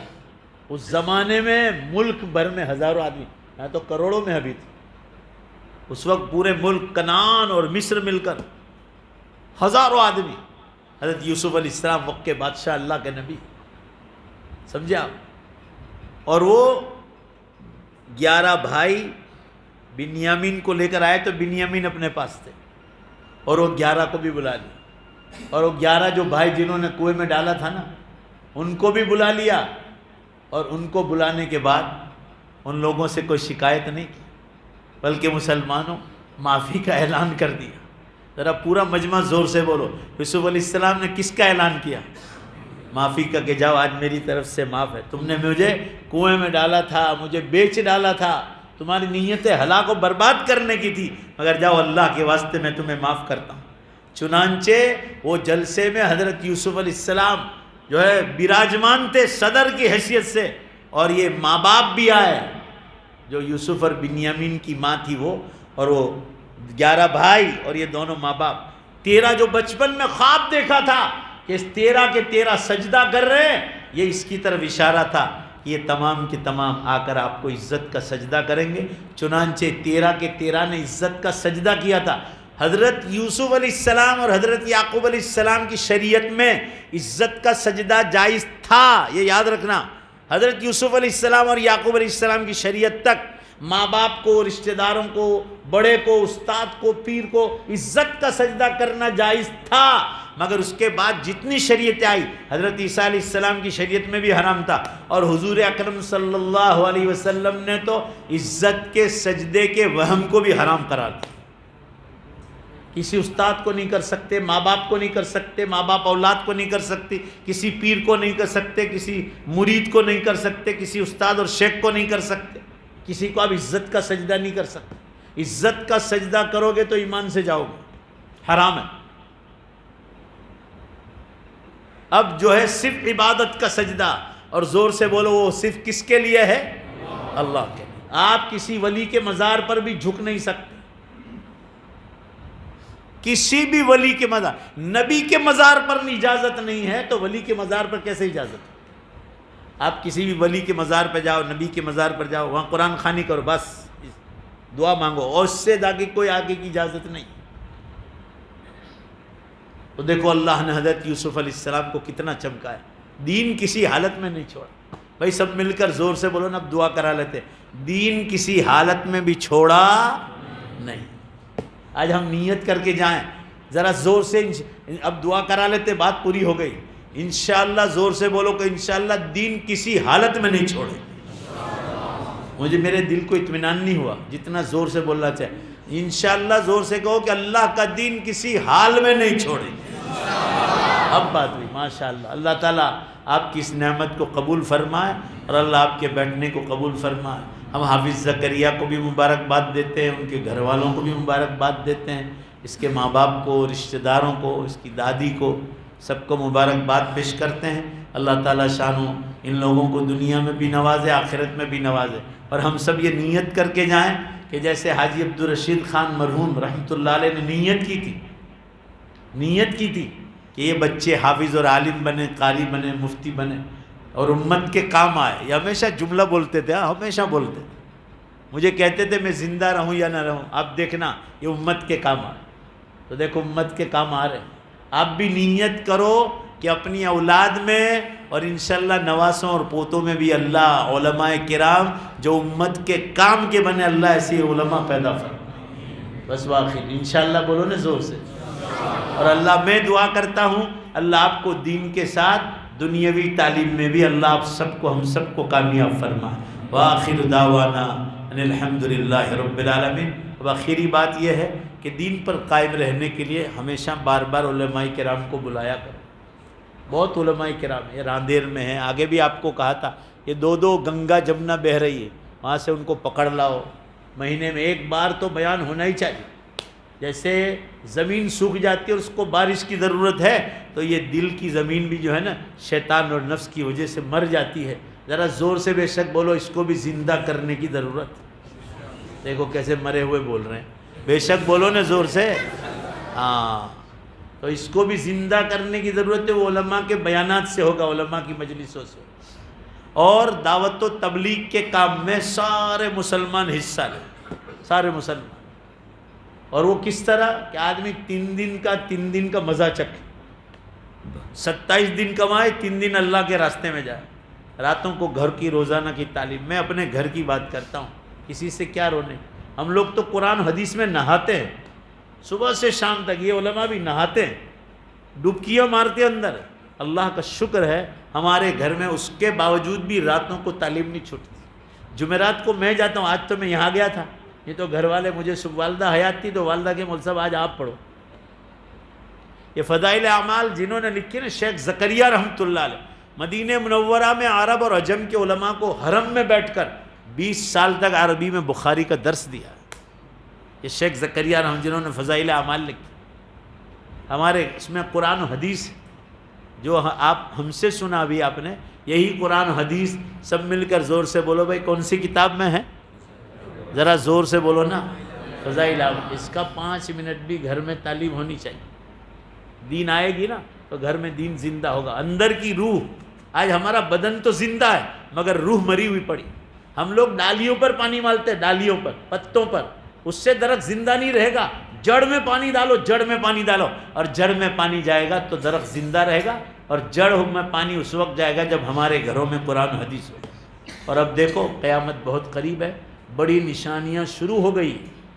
ابھی اس پر بیان نہیں کرنا، آپ سنتے ہی رہتے ہیں.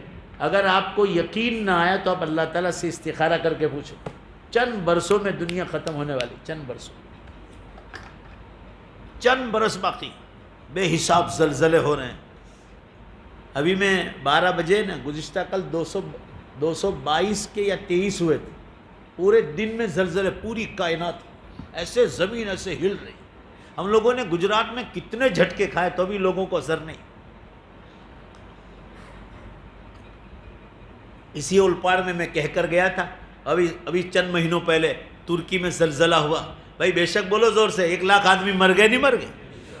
ابھی واپس ہفتے پہلے ہوا 5.9 کا، 12-14 آدمی مر گئے اور 50 سے اوپر آدمی زخمی ہوئے. بے حساب نقصان ہے بلڈنگوں کو. پوری دھرتی ایسے کانپ رہی. ٹائم میں سے برکت اٹھا لی گئی. جمعہ تو 8 دن ایک دن کی طرح ایسے پھٹافٹ جا رہا. ابھی رمضان کے بعد مدرسہ شروع ہوا، بقرعید بھی گئی، اور یہ ہماری ششمائی کی چھٹی آ گئی 5 اکتوبر کو، وہ بھی چلی جائے گی. نہ رجب شعبان کی خبر آ جائے گی، واپس رمضان، دھڑا دھڑ، اس کے بعد دمادم قیامت بھی آ جائے. چند برس باقی، چند برس. علماء کی 20 کتابیں مارکیٹ میں چھپ کے آ گئی.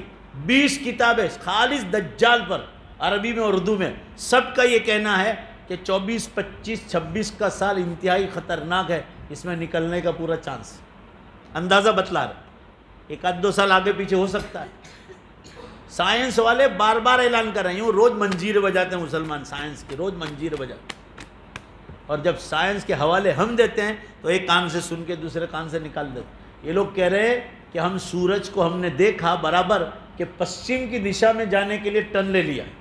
یہ آپ کا ٹائمز آف انڈیا، نئی دلی کا سب سے اونچا اخبار، سب سے زیادہ تعداد میں انڈیا میں ٹائمز آف انڈیا چھپتا ہے، اس کے بعد انڈین ایکسپریس.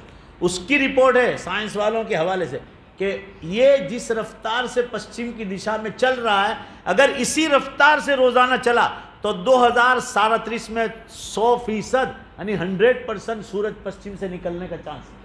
یہ لوگ اندازہ بتلا رہے ہیں. جیسے ابھی کالے بادل آئیں گے تو یہ لوگ کہیں گے کہ بارش ہونے کا چانس ہے. بھائی زور سے بولو، کیا ہونے کا چانس ہے؟ پھر آگے برسانا نہیں برسانا، زور سے بولو، یہ کس کا کام ہے؟ مگر سب مل کر جواب دو. ان کو کالے بادل بتلائے کس نے؟ اللہ نے. ہوا کا دباؤ ہوا سمندر میں، اللہ نے بتلایا. ہوا کا دباؤ اللہ نے دیا سمندر میں. یہ سائنس والوں کا کام صرف دیکھ کر بتلانا ہے. یہ لوگ ابھی کہہ رہے ہیں کہ پشچم کی دشا میں سورج چل رہا ہے روز، اور 2037 میں 100% نکلنے کا پورا چانس. اب آپ قرآن مجید پڑھتے ہیں، یہ تو ابھی کی اولاد ہے سائنس والے. ہمارا ایمان تو بے شک بولو رب العالمین پر ہے.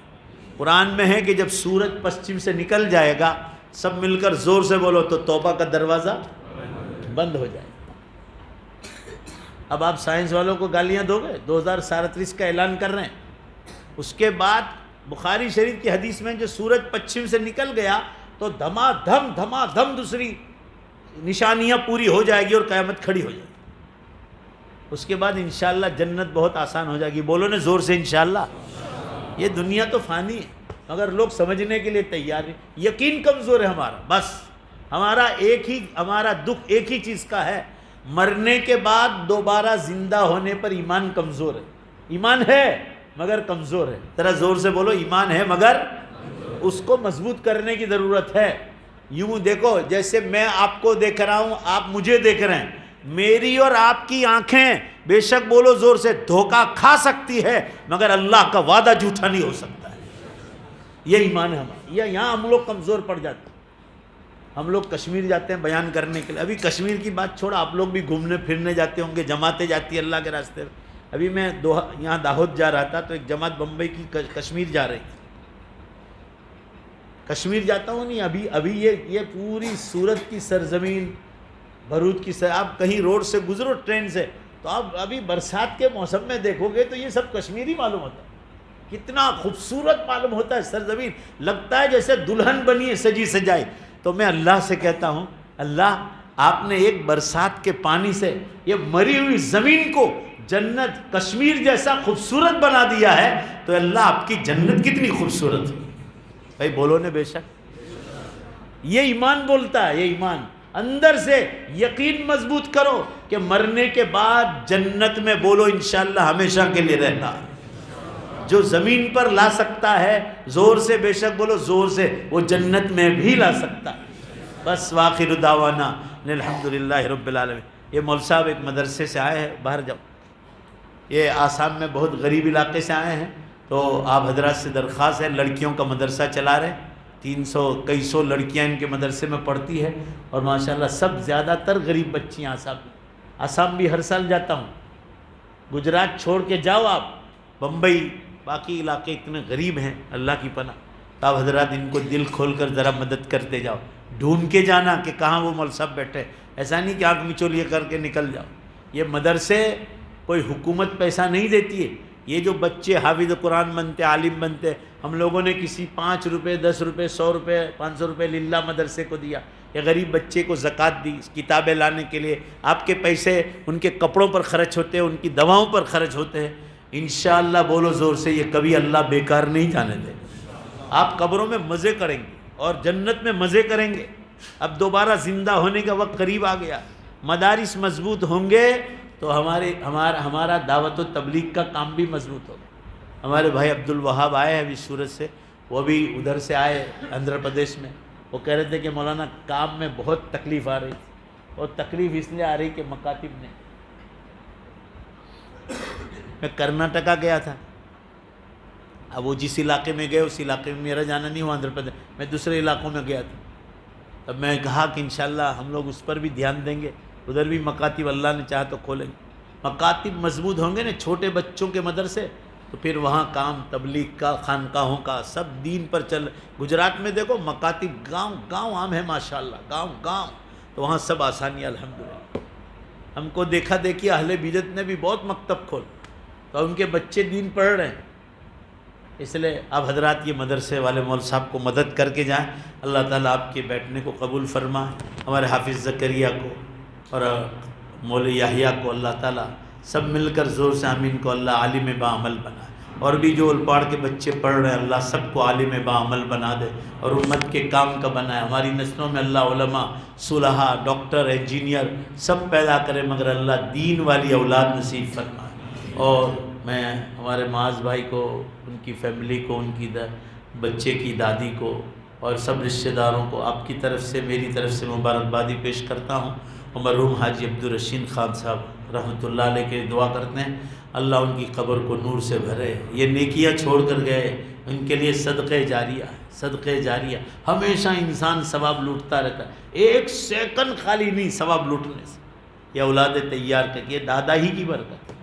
اللہ تعالیٰ ان کے درجات کو بلند فرمائے, اور جو دادی ان کی حیات ہے اللہ ان کو تندرستی عطا فرمائے, لمبی عمر عطا فرمائے, اور ان کے لیے بھی اللہ تعالیٰ ان بچوں کو صدقہ جاریہ بنائے. وآخر دعوانا الحمدللہ رب العالمین. وقت بہت زیادہ ہو گیا, یہ وقت زیادہ ہوا آپ لوگوں کی وجہ سے. آپ کو سورہ یوسف سننی تھی, تو میں نے قرآن کی فضیلت کے ساتھ یوسف علیہ السلام نے کسی حال میں بھی اللہ کا دین نہیں چھوڑا، تو اس نسبت سے 2-4 باتیں کہہ دی۔ اللہ میرے آپ کے بیٹھنے کو قبول فرمائے۔ درود شریف پڑھ لے دعا۔ قاری صاحب دعا کرو۔ معاذ بھائی کچھ ہے؟ ہو گیا سب؟ اعلان ویلان ہے کچھ؟ ہاں بھائی آئس کریم کا اعلان ہے نا؟ ہاں بھائی آپ سب کے لیے ماشاءاللہ آئس کریم کی خوشخبری ہے، آپ کھا کر جائیں۔ اور دیکھو مسجد کے صحن میں گرنے نہ پائے، خراب نہ ہو، بسم اللہ والا برکت اللہ کہہ کر کھائیں، اور اللہم اتم نطعمنا واسقی من سقانا آمین کہہ کر پڑھ کر جائیں۔ اللہ اس کا ثواب تمام امت کے مرحومین کو اور خاص کر حاجی عبدالرشید خان صاحب رحمۃ اللہ علیہ کو نصیب فرمائے۔ درود شریف پڑھ لے دعا کر لے۔ قرآن کے ختم کی دعا ہے، قبول ہوتی ہے۔ بسم اللہ الرحمن الرحیم، الحمدللہ رب العالمین والعاقبۃ للمتقین والصلاۃ والسلام علی خیر خلق محمد وآلہ واصحابہ اجمعین۔ ربنا آتنا فی الدنیا حسنہ وفی الآخرۃ حسنہ وقنا عذاب النار۔ اے اللہ اپنے فضل سے ہمارے گناہوں کو معاف فرما، ہماری خطاؤں سے درگزر فرما۔ مولا ہم بہت گناہ گار ہیں، بڑے خطا کار سیاہ کار، بڑے مجرم ہیں، آپ کی بارگاہ کے بہت بڑے پاپی ہیں۔ یا اللہ اپنے فضل و کرم سے معاف فرما، ہماری عمروں میں برکت عطا فرما، نیک اعمال کے ساتھ تندرستی کے ساتھ گناہوں سے بچاتے ہوئے تیرے دین کا کام کراتے ہوئے۔ اور مولا جب دنیا سے جانے کا وقت آ جائے ہم سب کا خاتمہ ایمان پر فرما۔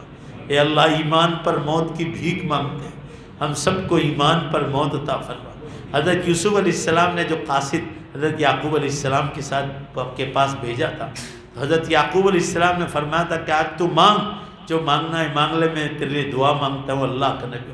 اللہ اس بندے نے یہی مانگا تھا کہ میں دنیا سے جاؤں تو ایمان پر موت مل جائے۔ اے اللہ ہم سب ایمان پر موت کی بھیک مانگتے ہیں، ہم سب کو ایمان پر موت عطا فرما، ہمیں لمبی عمر عطا فرما، دنیا سے جاتے وقت ایمان پر موت عطا فرما۔ اللہ اس مجمع کو جو لمبی دیر تک بیٹھا رہا اور چونک چاں تک نہیں کیا، اے اللہ ان کے اس بیٹھنے کو دنیا آخرت میں اس کا بہتر بدل عطا فرما۔ یا علماء کرام جو قفلتا سے آئے ہیں، قرائے کرام بھی لمبی دیر تک بیٹھے رہے، اللہ ان سب کے بیٹھنے کو قبول فرما۔ ہمارے حافظ زکریا کو اللہ دنیا میں بھی نواز دے، آخرت میں بھی نواز دے، قرآن کے حروف حفظ کے ساتھ اللہ ان کو قرآن کے معنی بھی سمجھ کر اچھا عالم باعمل بنانے کی توفیق عطا فرما، عالم باعمل بننے کی توفیق عطا فرما۔ مولا یحییٰ بھی مکمل عالم دین بن جائیں اور امت کے کام آئے، اللہ غیب سے ایسی مدد نازل فرما۔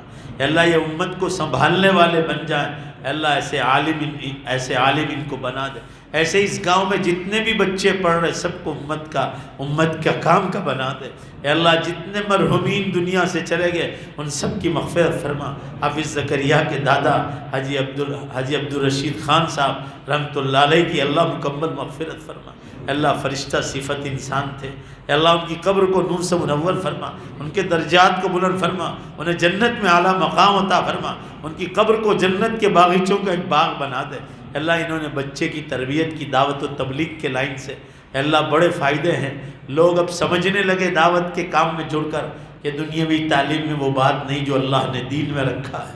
اے اللہ اب ڈاکٹر لوگ، انجینئر لوگ، پروفیسر لوگ، لیکچرر لوگ، ممبر آف پارلیمنٹ لوگ، ودھایک لوگ اپنی اولادوں کو عالم بنا رہے دین کے کاموں میں لگنے کے بعد۔ اے اللہ اپنے فضل و کرم سے آنے والی اولادوں کو دین پر قائم فرما، ہمارے مرنے کے بعد ان اولادوں کو اے اللہ ہمیشہ دین پر قائم رکھنا، ان کی نسل قیامت تک رہے، وہاں تک اے اللہ یہ دین پر باقی رہے، غیب سے ایسی مدد نازل فرما۔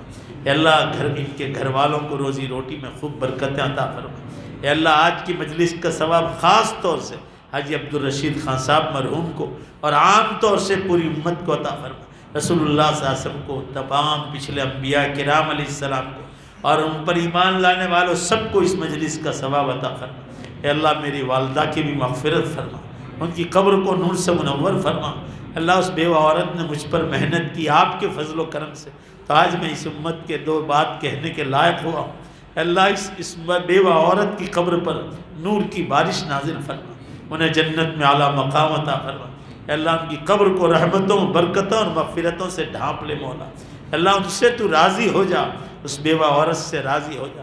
ایسے جتنی بیوہ عورتیں یا ماں بہنیں قبروں میں سوئی ہیں، اے اللہ ان سب کی مغفرت فرما۔ ابھی یہ الوا گاؤں کے پاس 5 مسلمان شہید ہو گئے، ایک حاجی امتیاز بھائی اور ان کی گھر کی 4 عورتیں اور ایک چھوٹا سا بچہ بچ گیا۔ اے اللہ ان 5 کی مغفرت فرما، انہیں جنت کے اعلیٰ مقام عطا فرما۔ اے اللہ جانے والے جنت میں پہنچ گئے، اب ان سب کی مکمل مغفرت فرما دے، انہیں جنت میں اعلیٰ مقام عطا فرما۔ مگر اے اللہ جن پر مصیبت آئی ان کے گھر والوں کو تو بہترین صبر عطا فرما، انہیں بہترین صبر عطا فرما۔ مولا قیامت بہت قریب آ گئی، جب دوبارہ زندہ کریں ایمان والوں میں شامل فرما، آپ کے سائے کے نیچے جگہ عطا فرما، آپ کے عرش کے سائے کے نیچے جگہ عطا فرما، رسول اللہ صلی اللہ علیہ وسلم کے جھنڈے تلے ہمیں جگہ عطا فرما۔ اے اللہ ایسے ہی ہمارے دیوا گاؤں میں انگلش کے استاد تھے، 9 اور 10 کا دھورن پڑھاتے تھے۔ اے اللہ وہ عرفان بھائی ایک اپنی غلطی سے دنیا سے چلے گئے، اے اللہ ان کی اس غلطی کو معاف فرما دے، اے اللہ ان کی اس غلطی کو معاف فرما دے، حالت اضطرار میں بدل کر۔ اے اللہ آپ رحیم ہیں، آپ کریم ہیں، آپ غفور رحیم ہیں۔ ماسٹر عرفان صاحب کی اے اللہ پرسوں ان کا انتقال ہوا، اے اللہ ان کی اس غلطی کو معاف فرما دے، اے اللہ ان کے درجات کو بلند فرما دے اور انہیں جنت میں اعلیٰ مقام عطا فرما۔ ان کے بیوی کو، دونوں بچیوں کو بہترین صبر عطا فرما۔ اے اللہ ان کو کیا تکلیف تھی کہ یہ قدم اٹھایا وہ آپ بہتر جانتے ہیں، حالت تکلیف میں جو قدم اٹھایا آپ اپنے فضل سے ان کو معاف فرما دیں۔ پوری امت کے مرحومین جو قبروں میں ہیں ہمیں کچھ خبر نہیں ان کا حال کیا ہے، اللہ ان کی مکمل بخشش فرما، انہیں جنت میں اعلیٰ مقام عطا فرما، ہم سب کے مرحومین کی مکمل بخشش فرما، خاص کر ہمارے ماں باپ جنہوں نے ہمیں بڑی تکلیفوں سے پالا ہے، اللہ ان ماں باپ کو بھلایا نہیں جا سکتا، ان کی مکمل مغفرت فرما، انہیں جنت میں اعلیٰ مقام عطا فرما۔ اے اللہ ان کی بال بال بخشش فرما، پوری امت کی بخشش فرما۔ اللہ علماء صلحاء جو مدارس کے ذمہ داران جنہوں نے مدارس قائم کیے، دعوت و تبلیغ کا کام حضرت مولانا الیاس صاحب رحمۃ اللہ علیہ کے ذریعے ہوا، مدارس کا کام حضرت مولانا حجت الاسلام حضرت مولانا قاسم صاحب نانوتوی جیسے بزرگوں سے ہوا۔ اے اللہ خانقاہوں کا نظام حضرت مولانا تھانوی اور حاجی امداد اللہ سے ہوا رحمۃ اللہ۔ اے اللہ ان بزرگوں کے درجات کو بلند فرما، انہیں جنت میں اعلیٰ مقام عطا فرما۔ اے اللہ گھر گھر علماء کرام پیدا فرما، علماء کی مجلسوں میں بیٹھنے کی توفیق عطا فرما، دعوت و تبلیغ کے کام میں جڑنے کی توفیق عطا فرما، گھروں میں تعلیم زندہ ہو اللہ اس کی توفیق عطا فرما، خانقاہوں کے بزرگوں کے ہاتھ پر بیعت ہو کر میں اپنے دل کی اصلاح کی توفیق عطا فرما، ہماری دعاؤں کو اپنے فضل و کرم سے قبول فرما۔ آخر میں پھر دعا مانگتے ہیں حافظ زکریا کو، اے اللہ دین دنی رات چگنی ترقی عطا فرما، ہماری دعاؤں کو اپنے فضل و کرم سے اپنے پاک ناموں کے طفیل پیارے حبیب جناب رسول اللہ صلی اللہ علیہ وسلم کے صدقے طفیل قبول فرما۔ ربنا تقبل منا انک انت السمیع العلیم برحمتک یا ارحم